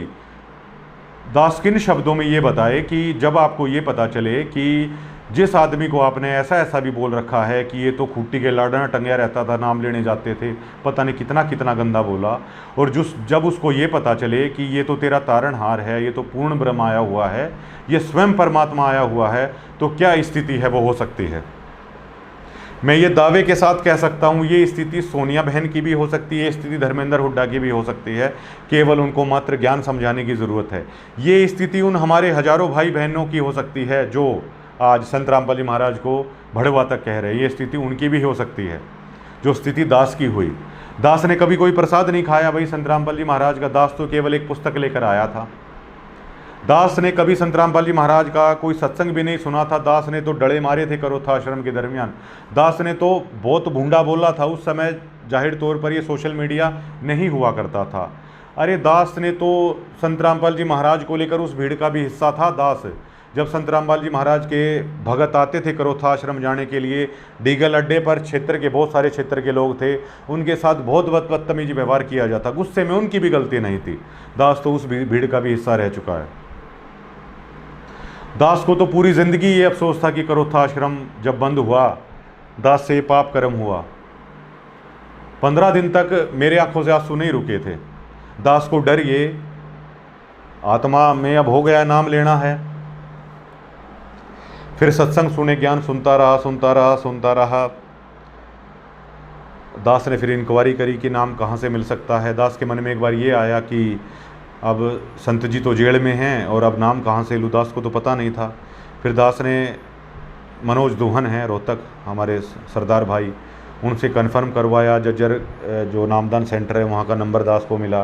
दास वहाँ पे जाके नाम लेके आया। अब जब नाम लेके आया तो भक्ति बोध एक पुस्तक दी गई, एक दिया गया वो सारा जो दिया जाता है नामदान के द्वारा। अब दास डरे डरे अपने ऑफिस में उस तमाम सामग्री को रखे हुए था। दास ने वहाँ पर पूछा जो कोऑर्डिनेटर थे कि घर के अंदर तो मैं लेके जा ही नहीं सकता, मैं अब जोत कैसे लगाऊंगा, क्योंकि मेरे घर वाले तो भाई गाली बकेंगे। हर कोई ऐसा ही, हर किसी के साथ यही होता है लगभग। तो फिर दास ने करड़ा जी करके एक दिन अपनी माँ को बताया कि मैं तो संत रामपाल जी महाराज, मैंने ये नहीं बताया मैं नाम लिया है, मैंने कहा मैं तो संत रामपाल जी को गुरु बनाऊंगा।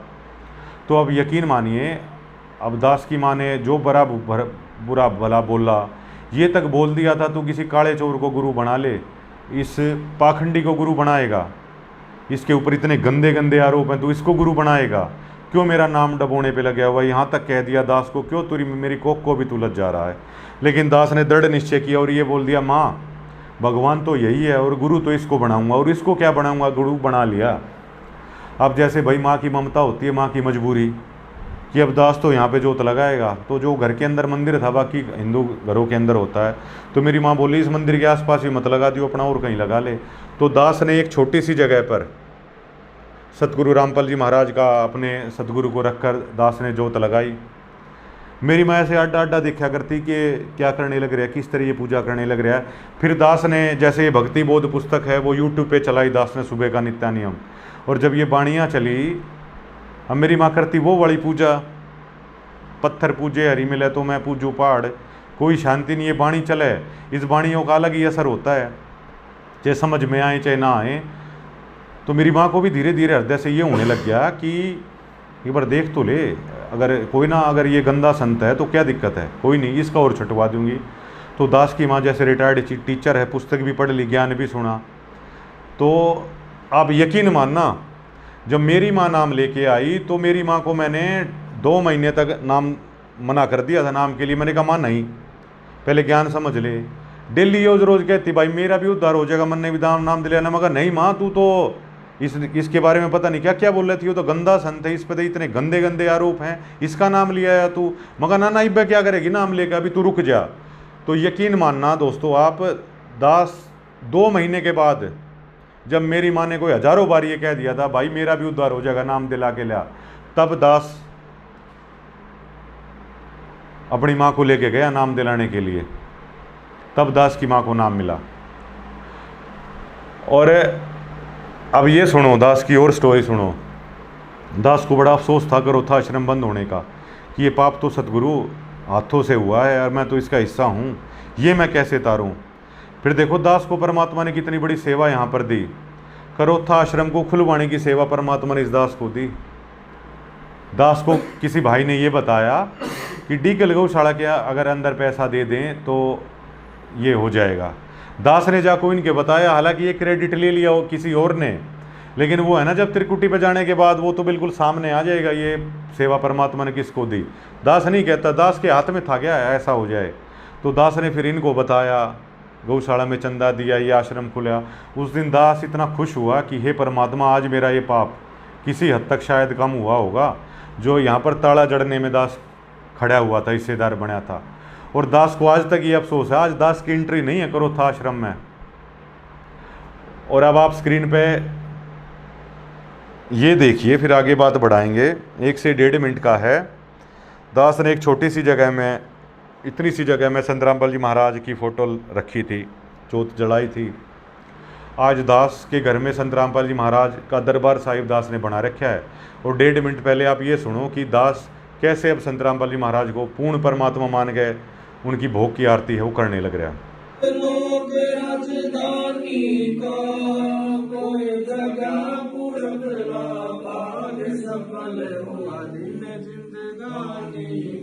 बलि राजा ने धर्म किया था, बलि राजा ने धर्म दिया था, हरि ने आके दान दिया था, हरि ने आके दान दिया था, पाताल लोक का राज दिया था, पाताल लोक का राज दिया।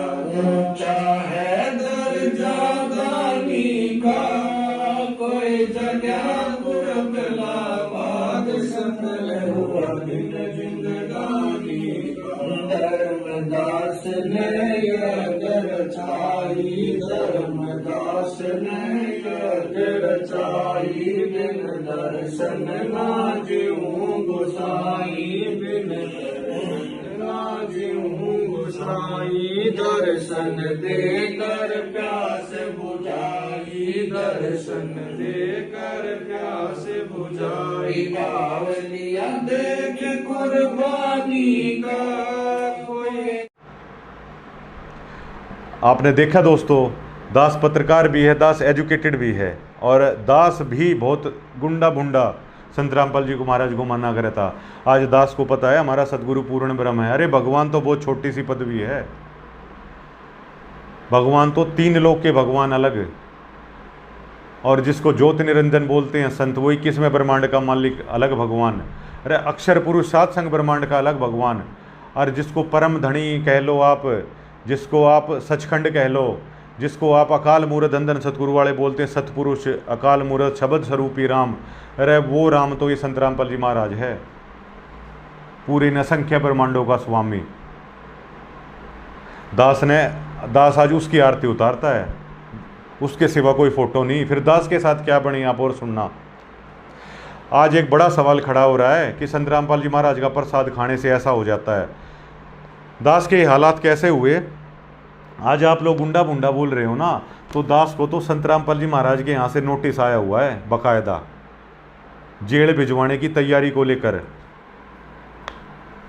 लेकिन दास ने इसको सजा के अपने दरबार साहिब में रख रखे, अपने सतगुरु का आशीर्वाद मानकर। वो खबर भी आपने देखी होगी। अगर दास ऐसे, हाँ एक बार दोष आया था, मैं जब सतलोक आश्रम में गया था संत रामपाल जी महाराज के दर्शन करने के लिए, एक बार किन्हीं वजह से मेरे मन में दोष आ गया था। उस बात पे भी मैं नहीं जाना चाहूँगा, वो गलती मेरी थी कि मैंने पूरा भरोसा ना रखा और मैं चला गया था। दास को आकर धमकियाँ दी गई गाँव में आकर, दास ने फिर भी संत रामपाल जी महाराज को नहीं छोड़ा। और आज आप लोग भड़वा, रांडपाल, सेक्सपाल, हरामपाल पैर दबवाता है लड़कों से, इसके आश्रम के अंदर ये मिले, महिलाओं के साथ ऐसा किया और वैसे किया, तो आप क्या सोचते हैं कि दास या हजारों बेटा बेटी संत रामपाल जी महाराज के आपके इन आरोपों से अपने सतगुरु को छोड़ देंगे? अरे इन्हीं आरोपों को रहते सहते मद्देनजर रखते हुए दास और लाखों भाई बहनों ने संत रामपाल जी महाराज का नाम ले रखा है। संत रामपाल जी महाराज का जो ये पंथ है, इसमें इतनी सी त्रेड़ की भी कोई गुंजाइश नहीं है। हमारे संत रामपाल जी महाराज के अंदर रत्ती भर भी, जैसे फ्रैक्चर होता है ना, जैसे पैर की हड्डी तो बड़ी मोटी होती है, पैर इतना बड़े बड़े दिखता है, या हाथ है इतने मोटे मोटे दिखते हैं, उसके अंदर बालमान भी फ्रैक्चर होता है। हमारे सतगुरु रामपाल जी महाराज में वो बालमान भी नहीं है। दास ने ठोक बजा बजा के अपने सतगुरु को चेक कर रखा है, बिल्कुल ठोक बजा बजा के। 34 सालों तक दास ने इस संत को बहुत बूंदा बोल रखा है। इस संत को यहाँ से उखाड़ फेंकने में जो भीड़ इकट्ठा हुई थी, दास उसका हिस्सा रह चुका है। लेकिन आज दास को पता है कि ये कौन आया हुआ है, जगत का तारणहार आया हुआ है। आज दास की एंट्री नहीं धनाना आश्रम के अंदर, आज दास की एंट्री नहीं करोथा आश्रम के अंदर।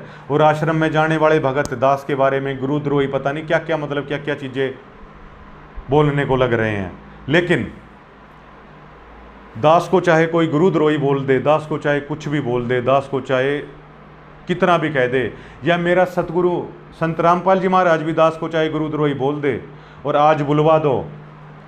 आज दास के बारे में संत रामपाल जी महाराज तुमने तो बोल ही रखा है, आश्रम वालों ने, कमेटी वालों ने, भैया आज तक दास को संत रामपाल जी महाराज के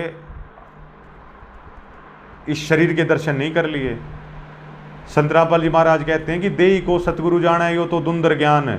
अगर मैं जो धनाना के अंदर बैठा हुआ है ना, ये तेजपुंज का शरीर बना के जो आया हुआ है कबीर, पूर्ण परमात्मा। अगर मैं इसको भगवान मानूंगा ना तो धुंधर ज्ञान है, मूर्खों का ज्ञान है। आज मेरे पास जो असली शब्द स्वरूपी, असली जो सार शब्द है, असली सतपुरुष है, असली जो अकाल मूर्त है, वो दास को प्राप्त हो चुका है। संत रामपाल जी महाराज का जो वो रूप है असली, वो दास को प्राप्त है। लेकिन दास की एंट्री नहीं है धनाना आश्रम में। दास को लेके पता नहीं क्या क्या, मैं तो उन भाइयों पे भी नहीं जाना चाहूँगा। दास ने निष्पक्ष रूप से अपने सदगुरु की महिमा गाई, जितने भी प्रोग्राम हुआ करते थे। दास के ऊपर पता नहीं पैसे लेने का आरोप, पता नहीं किस किस तरह का आरोप, जबकि दास हमेशा अपने सदगुरु के लिए ये सोचता है कि हे सदगुरु, तेरे वचनों पर चले दास, जो भी कुछ आए, चाहे परमात्मा 100 आए, चाहे 1 लाख आए, 10वां अंश तेरा दास हमेशा निकालता रहे। और इसी मकसद के साथ दास धनाना आश्रम के अंदर गया था। धनाना आश्रम के अंदर दास को दर्शन नहीं करने दिए अपने सदगुरु के। संत रामपाल जी महाराज के पास नाम से दास को नोटिस भेजा गया, और दास के साथ साथ हजारों संत रामपाल जी महाराज के ऐसे भगत हैं कि दुनिया वालों को मैं बता रहा हूँ कि भगत बनना इतना आसान नहीं होता। भगत बनने के लिए रे मीरा ने तो जहर पी लिया था। भगत बनने के लिए नरसी भगत ने अपनी 52 करोड़ की उस समय की संपत्ति दान कर दी थी। भगत बनने के लिए, सच्चा भगत बनने के लिए हरिश्चंद्र ने अपना सारा राज दान कर दिया था। भगत बनने के लिए तो पता नहीं, मतलब धन्ना भगत ने अपना सारा बीज दे दिया था भगत बनने के लिए। तो भगत बनने के लिए तो पता नहीं दोस्तों क्या पता क्या करना पड़ जाए। आज अगर दास की किसी आश्रम के अंदर एंट्री नहीं, संत रामपाल जी महाराज के आश्रम में जाने वाले भगत, माँ मेरी आज भी आश्रम के अंदर सत्संग के लिए जाती है, दास की एंट्री नहीं है। फिर भी ये घर के अंदर भी ये भेद है, दास की एंट्री नहीं आश्रम के अंदर। दास का चेहरा देखना भी जो संत रामपाल जी महाराज के आश्रम में जाता है ना, तो भी उनको ये बोल रखा है कि दास का अगर चेहरा भी देख लिया तो तुम्हारा नाम खत्म हो जाएगा। दास को आज आप लोग जाकर संत रामपाल जी महाराज के मुंह से ये कहलवा दो कि दास गुरुद्रोही है, दास का पीला पर्चा निकलवा दो तुम कि ये गुरुद्रोही है, इसकी शक्ल भी मत देखना। लेकिन यहाँ पर एक बात जरूर मैं बताना चाहूँगा आप लोगों को। एक सूरदास की एक जैसे कथा है, एक सूरदास एक संत थे। तो जब अंतिम समय आया, बीमार हो गए, तो अंतिम समय आया तो उन्होंने सोचा कि अब जो तुम्हारे जो उनके शिष्य थे कि ये ज़्यादा परेशान ना हो, और संत जैसे मानते हैं शरीर का इस पिंजर का क्या। तो सूरदास संत ने ये सोचा कि अब जंगल की तरफ चल पड़ता हूँ, और 2-3 दिन में परमात्मा अपने प्राण है वो निकाल लेगा, और इनको क्यों ज़्यादा परेशान है करना। तो सूरदास संत जंगल की तरफ चल पड़े। तो एक जगह पर बैठ गए। वो तो इंतजार कर रहे थे भैया, आप सूरदास संत हैं, चाहे कोई शेर खाए, चाहे बगेरा खाए, चाहे खाई में पड़े, चाहे कुछ हो, उनको तो पता था अब जाना है परमात्मा के पास। तो एक बालक आया और ये बोला, महात्मा जी लो आपको भूख लगी होगी, पानी पूनी पी लो और खाना खुना खा लो। खूब सेवा करी सूरदास संत की उसने, जितने भी दिन करी, जितने भी समय करी। तो एक बार जैसे उसने रोटी दी, रोटी तो जैसे वो जो भी बर्तन था मिट्टी का या जिस भी चीज़ का, तो संत ने ये बोला कि ले बेटा बर्तन ले जा। तो बहुत देर हो गई उसको ये कहते हुए। एक आदमी आया, बोला जी किसको क्या कह रहे हो आप। बोला भाई वो बालक आड़े रोटी राटी खवा के जाए, उसकी कही है या बात है, वो आड़े झोपड़ी बताओ था अपनी। तो नहीं बोला, अरे भाई तू कित पागल हो रहा है यार, आड़े तो कोई बालक ना कोई झोपड़ी ना, आड़े दूर दूर थी। बोला तू क्यों पागल हो रहा है। बोला तेरा बहम है के। बोला दिखता कौन है। बोला भाई मैं तो अंधा हूँ। बोला अरे महात्मा जी क्यों झूठ बोलने लग रहा है। वो आदमी ने कह के चले आ गया। तो फिर उस सूरदास संत को ये पता चला ये तो भाई भगवान आए हुए थे, यार तेरी पहचानने में गलती रहेगी। बड़ा पछताया, बड़ा रोया, और फिर फैसला कर लिया भगवान आए और चले गए, अब तो मरूंगा। तो ऐसे चलता जा रहा था, आगे खाई थी। जैसे ही सूरदास संत ने पैर आगे किया, खाई में गिरने वाला था, एक ने उसका हाथ पकड़ लिया और ये बोले अरे अंधे साधु मरेगा क्या, आगे तो भाई खाई है। तो उस सूरदास संत ने क्या कराया, उस सूरदास संत ने उस आदमी के पैर पकड़ लिए। ने बोला भगवान पिछली बार तो तू पेंडा छुटा गया था, अब की बार पांडा ना छोड़ू तेरा। और वो झटके मारने लग रहा है वो आदमी। वो बोलता है अरे भाई तुझे तो बता के। बोला भाई तू मेरे क्यों गले पड़ रहा है यार अंधे साधु। बोला तू बचा दिया, तू तो मेरे गले पड़ गया, मैं किसा भगवान मेरा पांडा छोड़ दे। बोला दूर हो तू। और झटका मार के और पैर छुड़वा लिया। तो सूरदास संत ने पता है क्या कहा था, ये कहा था कि हे परमात्मा हे भगवान, बोला तू ठाडा है, तने पैर छुटवा लिया कोई दिक्कत नहीं, लेकिन जब मैं तने ठाडा मान जाऊं तू कलेजे में लगड़ के दिखा दे अगर ऐसा ठाडा है तो जैसे ही सूरदास ने ये कहा तो जब परमात्मा प्रसन्न होता है और उसको उठाता है कि उठ भगत, और उस सूरदास को स्वस्थ करता है, 12 बांधने का करता है और उसको आंखें देता है। तो भक्तों ये चीज़ है।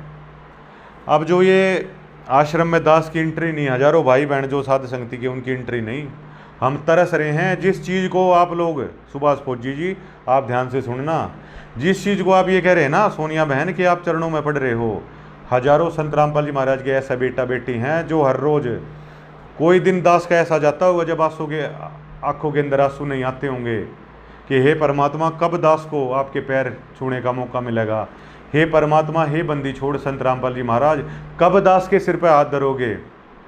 दास ने संत रामपाल जी महाराज से एक ही चीज़, एक ही अरदास कर रखी है कि हे परमात्मा दास जब दुनिया छोड़ के जाए, आश्रम के अंदर ना तो दास की एंट्री परमात्मा और ना कोई दास की इच्छा आश्रम के अंदर आने की, लेकिन दास जब अपने प्राण छोड़ के जाए ना, हे परमात्मा साक्षात आना पड़ेगा, साक्षात आना है तने, और दास के सिर पे हाथ धरना। दोस्तों संत रामपाल जी महाराज से दास की एक गुजारिश कर रखी है। और जो आप सतगुरु को पाखंडी और जो कह रहे होगे दास के साथ ये होगा, दास के प्राण नहीं निकल सकते, इतना ये दास का अपने सतगुरु के साथ वादा है। तो दास को गुरुद्रोही इन लोगों ने कह रखा, दास को बेकाऊ इन लोगों ने कह रखा, दास को पता नहीं क्या क्या इन लोगों ने कह रखा।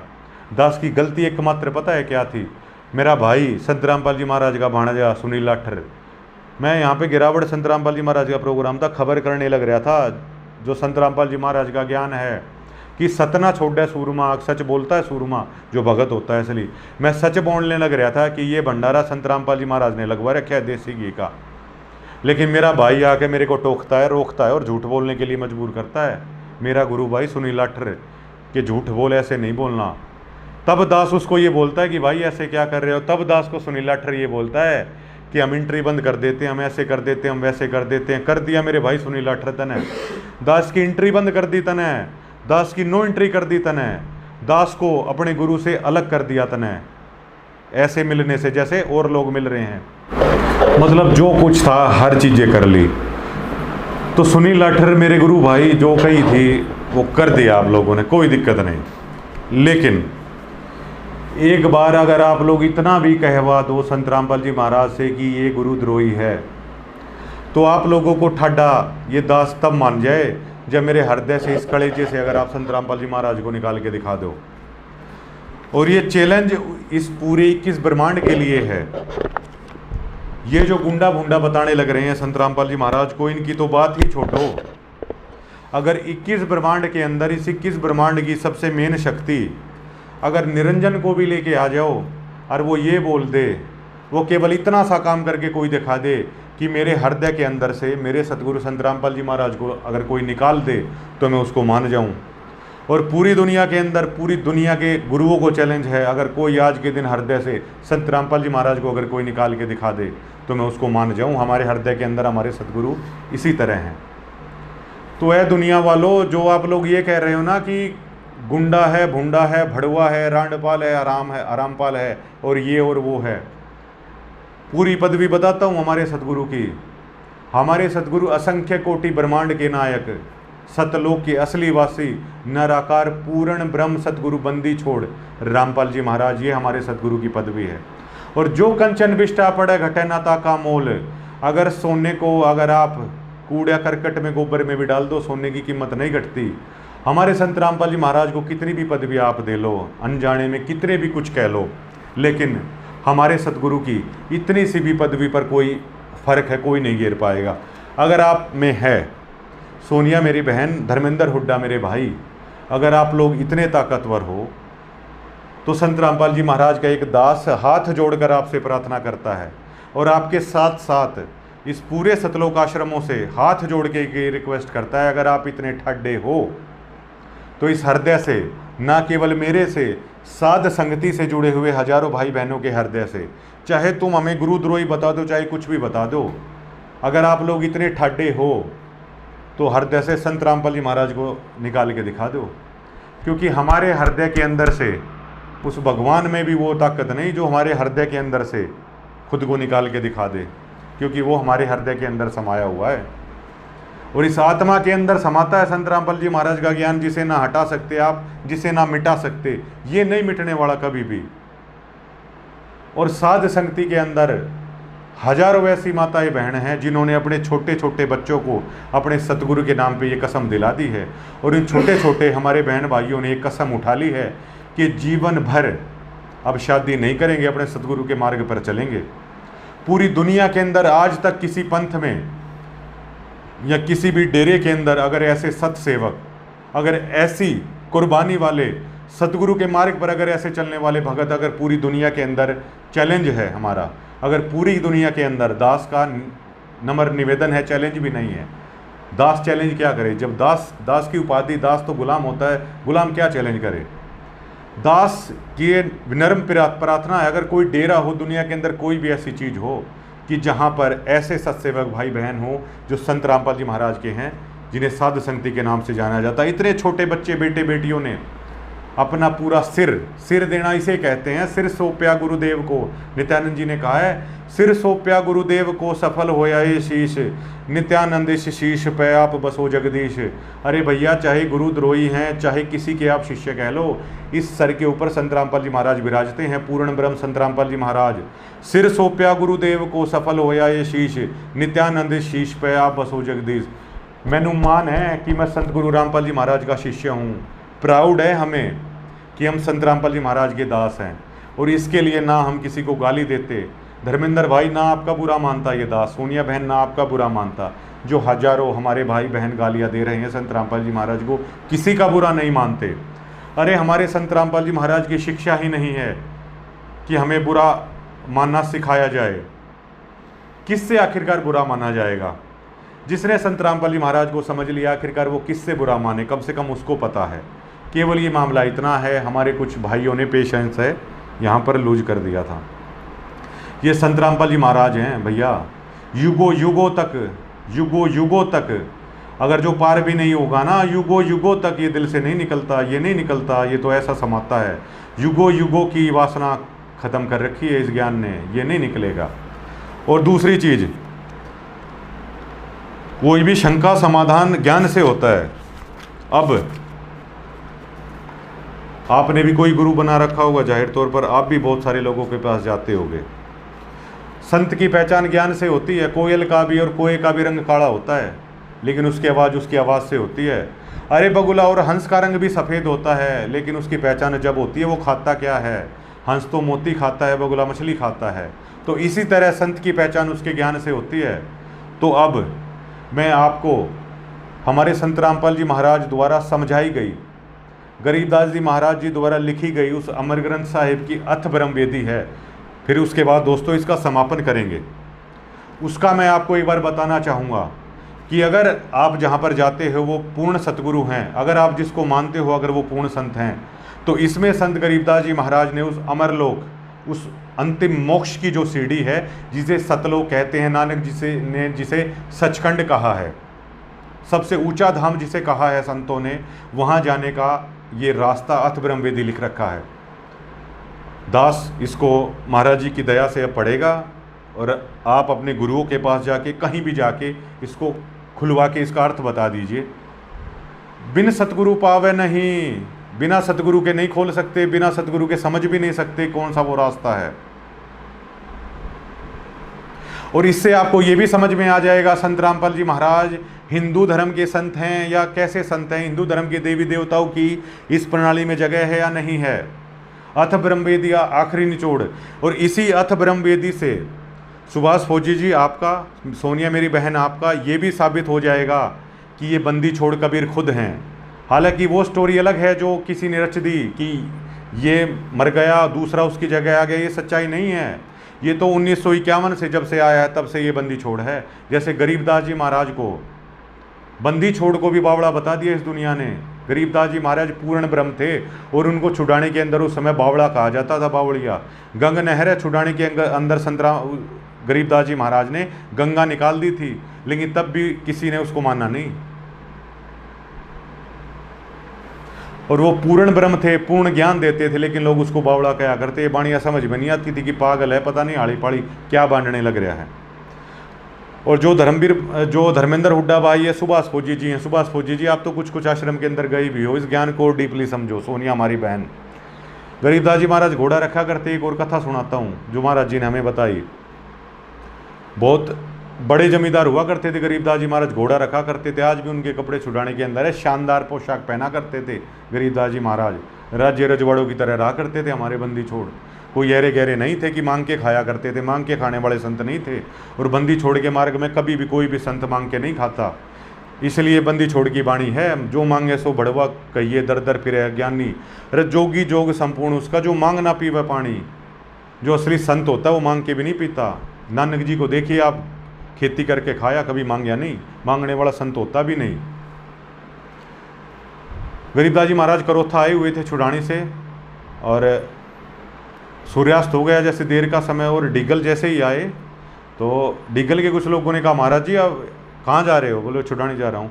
बोलते महाराज जी यहाँ पे डाकू है, यहाँ से मत जाओ,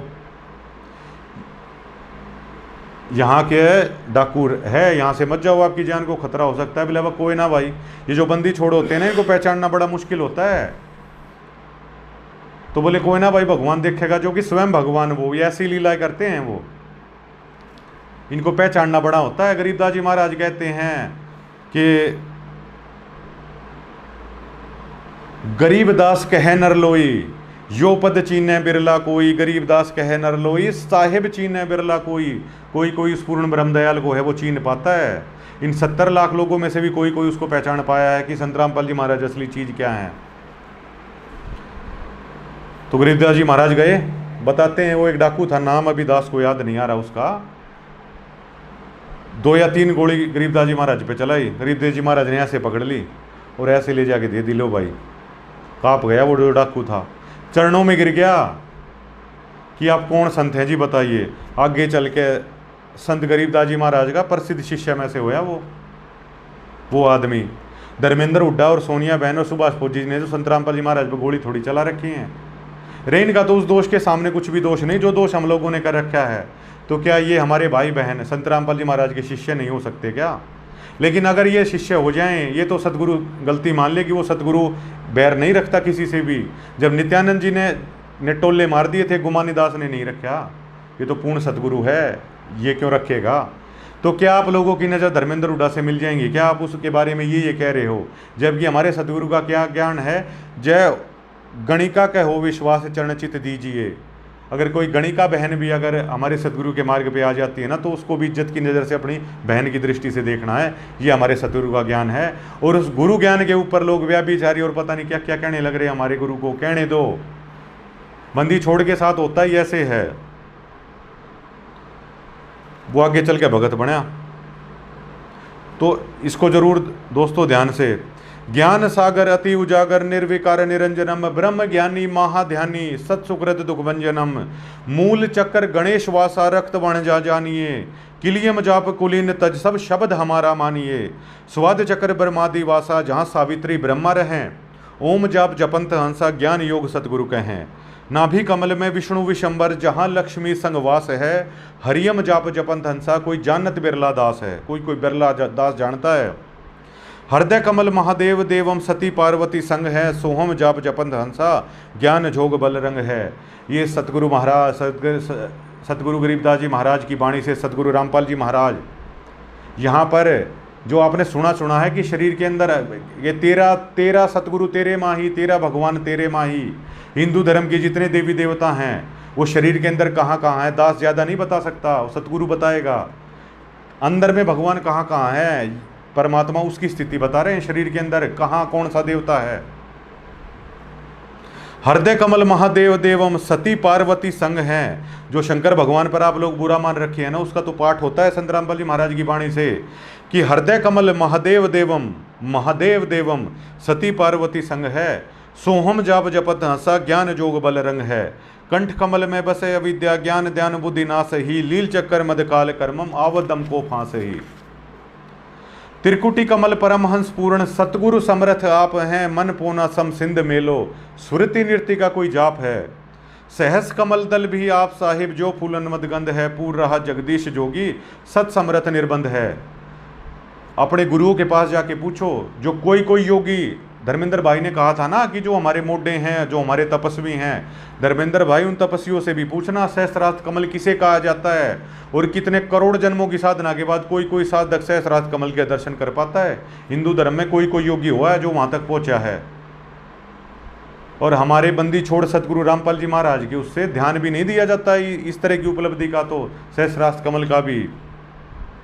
सहस कमल दल भी आप साहिब जो फूलन मदगंध है, पूर रहा जगदीश जोगी सत्समरथ निर्बंध है। मीनी खोज हनोज हरदम उलट पंथ की बाट है, इला पिंगुला और सुषमन खोजो चल हंसा उगट घाट है। जो संत रामपाल जी महाराज ने हुक्के को लेकर जिस टिप्पणी को आप अभद्र मान रहे हो ना, उसका साइंटिफिक गरीबदास जी महाराज ने यहाँ पर लिखा है। इला और पिंगला ये दो नाड़ी बोली जाती हैं शरीर के अंदर। आप अपने गुरुओं से पूछना, योगियों से पूछना, कोई कोई योगी को इस चीज़ का भेद होता है।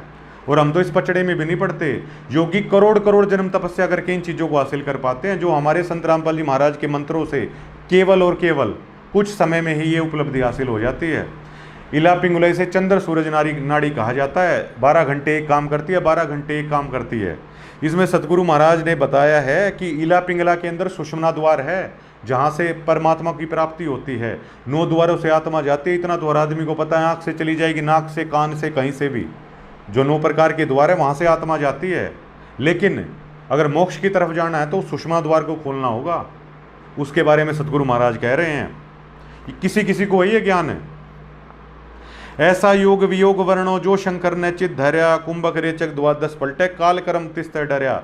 ये शंकर भगवान के बारे में बता रहे हैं गरीबदास जी महाराज।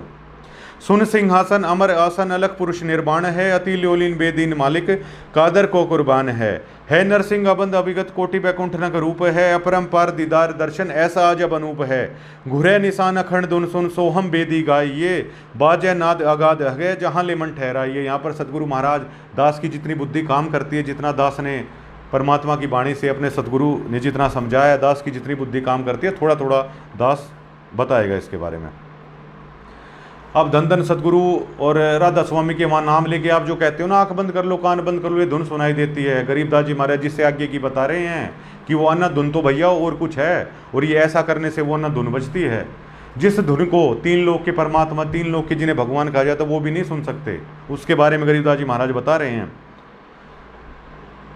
सुरती नृति मन पवन पलटे, बंक नाल सम कीजिए, सरबे फूल असूल अस्थिर अमी महारस पीजिए। मोक्ष का रास्ता बता रहे हैं। सप्तपुरी मेरु दुड खोजो, मन मन सा गहरा किए, उड़े है भवर आकाश गमन, 5-25 हो ना किए।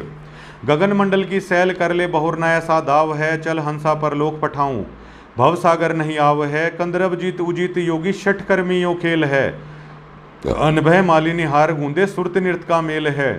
सोहम जाप अजाप थरपो, त्रिकुटी संयम धुनि लगे, मान सरोवर नान हंसा, गंग सहस मुख जित बगे। कालिंद्री कुर्बान कादर अवगत मूर्ति खूब है, छत्र श्वेत विशाल लोचन वो गलता ना महबूब है।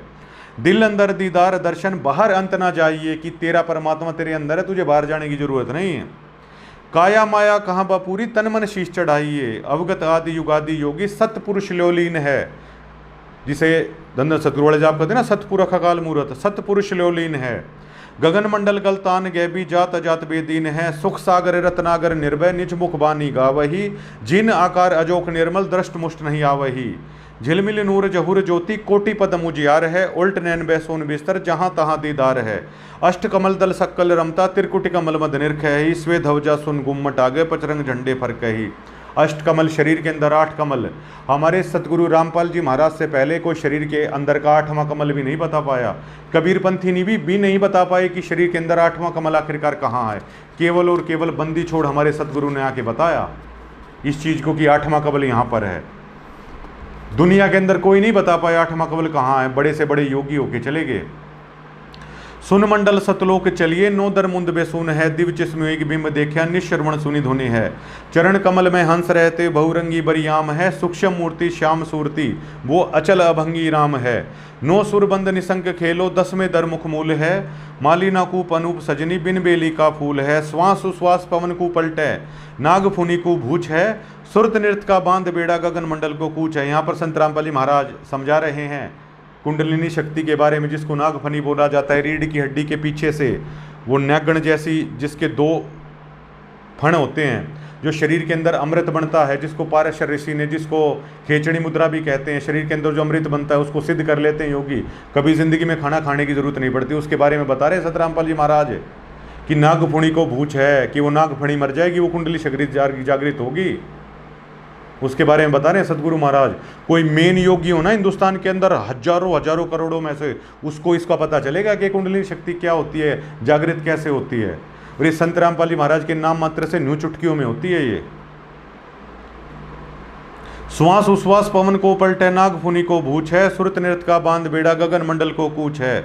सुन लिए योग वियोग हंसा, शब्द महल को शुद्ध करो, योग गुरु ज्ञान विज्ञान वाणी, जीवत ही जग में मरो। उजल हिरंबर श्वेत बोरा, अक्षय वृक्ष सतभाग है, जीतो काल विशाल सोहम, तत्तीवर बैराग है। मनसा नारी कर पनिहारी, खाखी मंज हमालिया, कुंभक काया बाग लगाया, फूले हैं फूल विशालिया। कच्छ मच्छ कूरम्बोर धोलम, शेष शेष पुन गावही, और नारद मुनि से रट्टे निष्दिन, ब्रह्मा पार ना पावही। नारद मुनि जी से संत भी, ब्रह्मा जी जैसे भी निष्दिन रट रहे हैं असंख्य जन्मों से, वो भी पार नहीं पा सके। अवगत शंभु योग वियोग साध्या, चलडिक समाध है, अवगत की गति नाही जानी, लीला गमगाध है। शंकर भगवान जिनके बारे में कहा जा रहा है कि 97 बार उन्होंने ध्यान लगाया उस पूर्ण परमात्मा को प्राप्त करने के लिए, इस निरंजन की 3 सुन को भी नहीं प्राप्त कर पाए वो। शंभु योग वियोग साध्या, अचल अडिग समाध है, अवगत की गति नाही जानी, लीला गमगाध है। उस अवगत पुरुष का भी नहीं पता चला। सनकादिक और सिद्ध 84 ध्यान धरत है तास का, 2400 अवतार जपत है, परमहंस प्रकाश का। सहस 88 और 3300 सूरज चंद चिराग है, धर अंबर धरनी धर रटते, अवगत अचल विहाग है। सुरनर मुनिजन सिद्ध और सादिक, पार ब्रह्म को रटत है, घर घर मंगलाचार चोरी, ज्ञान योग जहाँ बटत है। चित्रगुप्त और धर्मराय गावें, आदि माया ओंकार है, कोटि सरस्वती लाभ करत है, ऐसा ब्रह्म दरबार है। करोड़ों सरस्वती जो मधुर वाणियां बोल रही हैं, ऐसे तो ब्रह्मलोक के भी अंदर करोड़ों हैं। कामधेनु कल्पवृक्ष जाके, इंद्र अनंत सुर भरत हैं, पार्वती कर जोर लक्ष्मी, सावित्री शोभा करत है।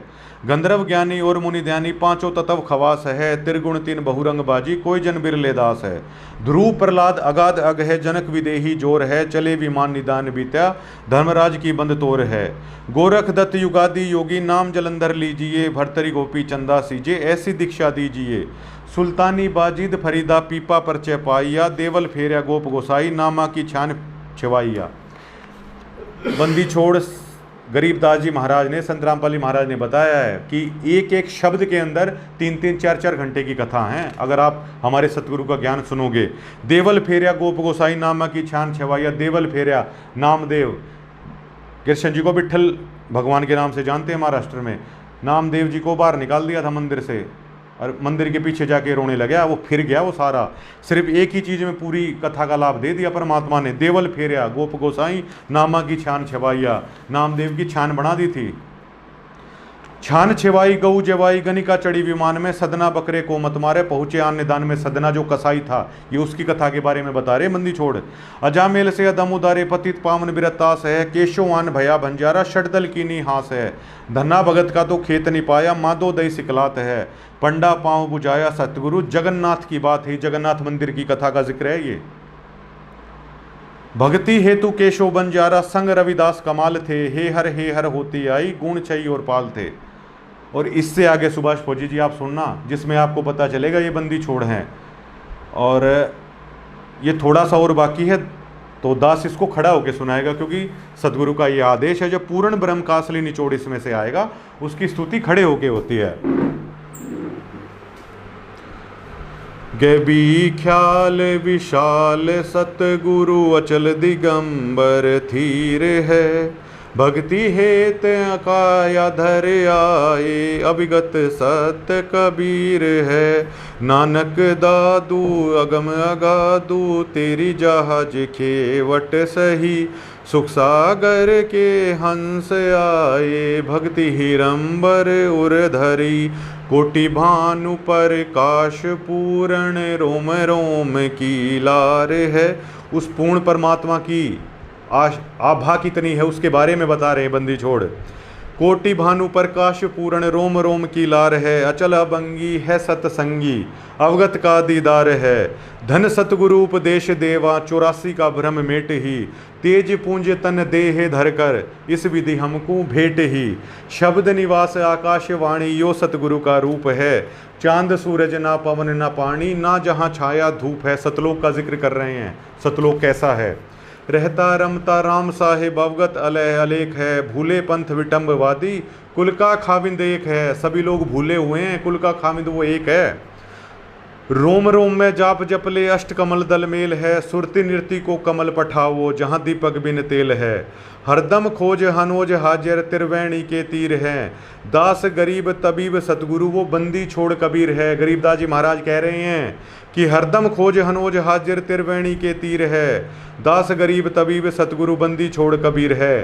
कि वो जो सतगुरु है, जो तारणहार है दुनिया का, जो आएगा, जो पूर्ण मोक्ष मंत्र देगा, वो स्वयं बंदी छोड़ कबीर है। इसलिए गरीबदास जी महाराज ने बता रखा है कि ये स्वयं संत रामपाल जी महाराज ये खुद बंदी छोड़ कबीर हैं। और इन एक एक लाइनों का अगर आप ज्ञान सुनेंगे, दास ने तो लगातार बता दिया, कम से कम आपको 100 से 150 सत्संग सुनने पड़ेंगे इस एक एक लाइनों की। 2-2 3-3 घंटे का इनका रहस्य है एक लाइनों का। आप किसी से पूछिए, ये पूर्ण मोक्ष का द्वार है जो ब्रह्मवेदी के अंदर सतगुरु महाराज जो बता रहे हैं। ये कहीं नहीं मिलेगा आपको, कहीं भी नहीं मिलेगा, किसी संत के पास नहीं मिलेगा। और संत रामपाल जी महाराज से पहले कोई इसको खोल नहीं पाया और कोई खोल नहीं सकता, कोई भी नहीं खोल सकता इसको। तो संत रामपाल जी महाराज का ज्ञान आप सुनिए। संत रामपाल जी महाराज चीज़ क्या है आप वो देखिए, वो कैसे संत है, वो क्यों आखिरकार पूर्ण संत हैं। और उनकी असली पदवी जो हमेशा से थी, पूर्ण ब्रह्म बंदी छोड़ सतगुरु रामपाल जी महाराज की जय। सत साहेब, आप इसको लेकर क्या कमेंट सोचते हैं, आप खुलकर बताइएगा। शुक्रिया।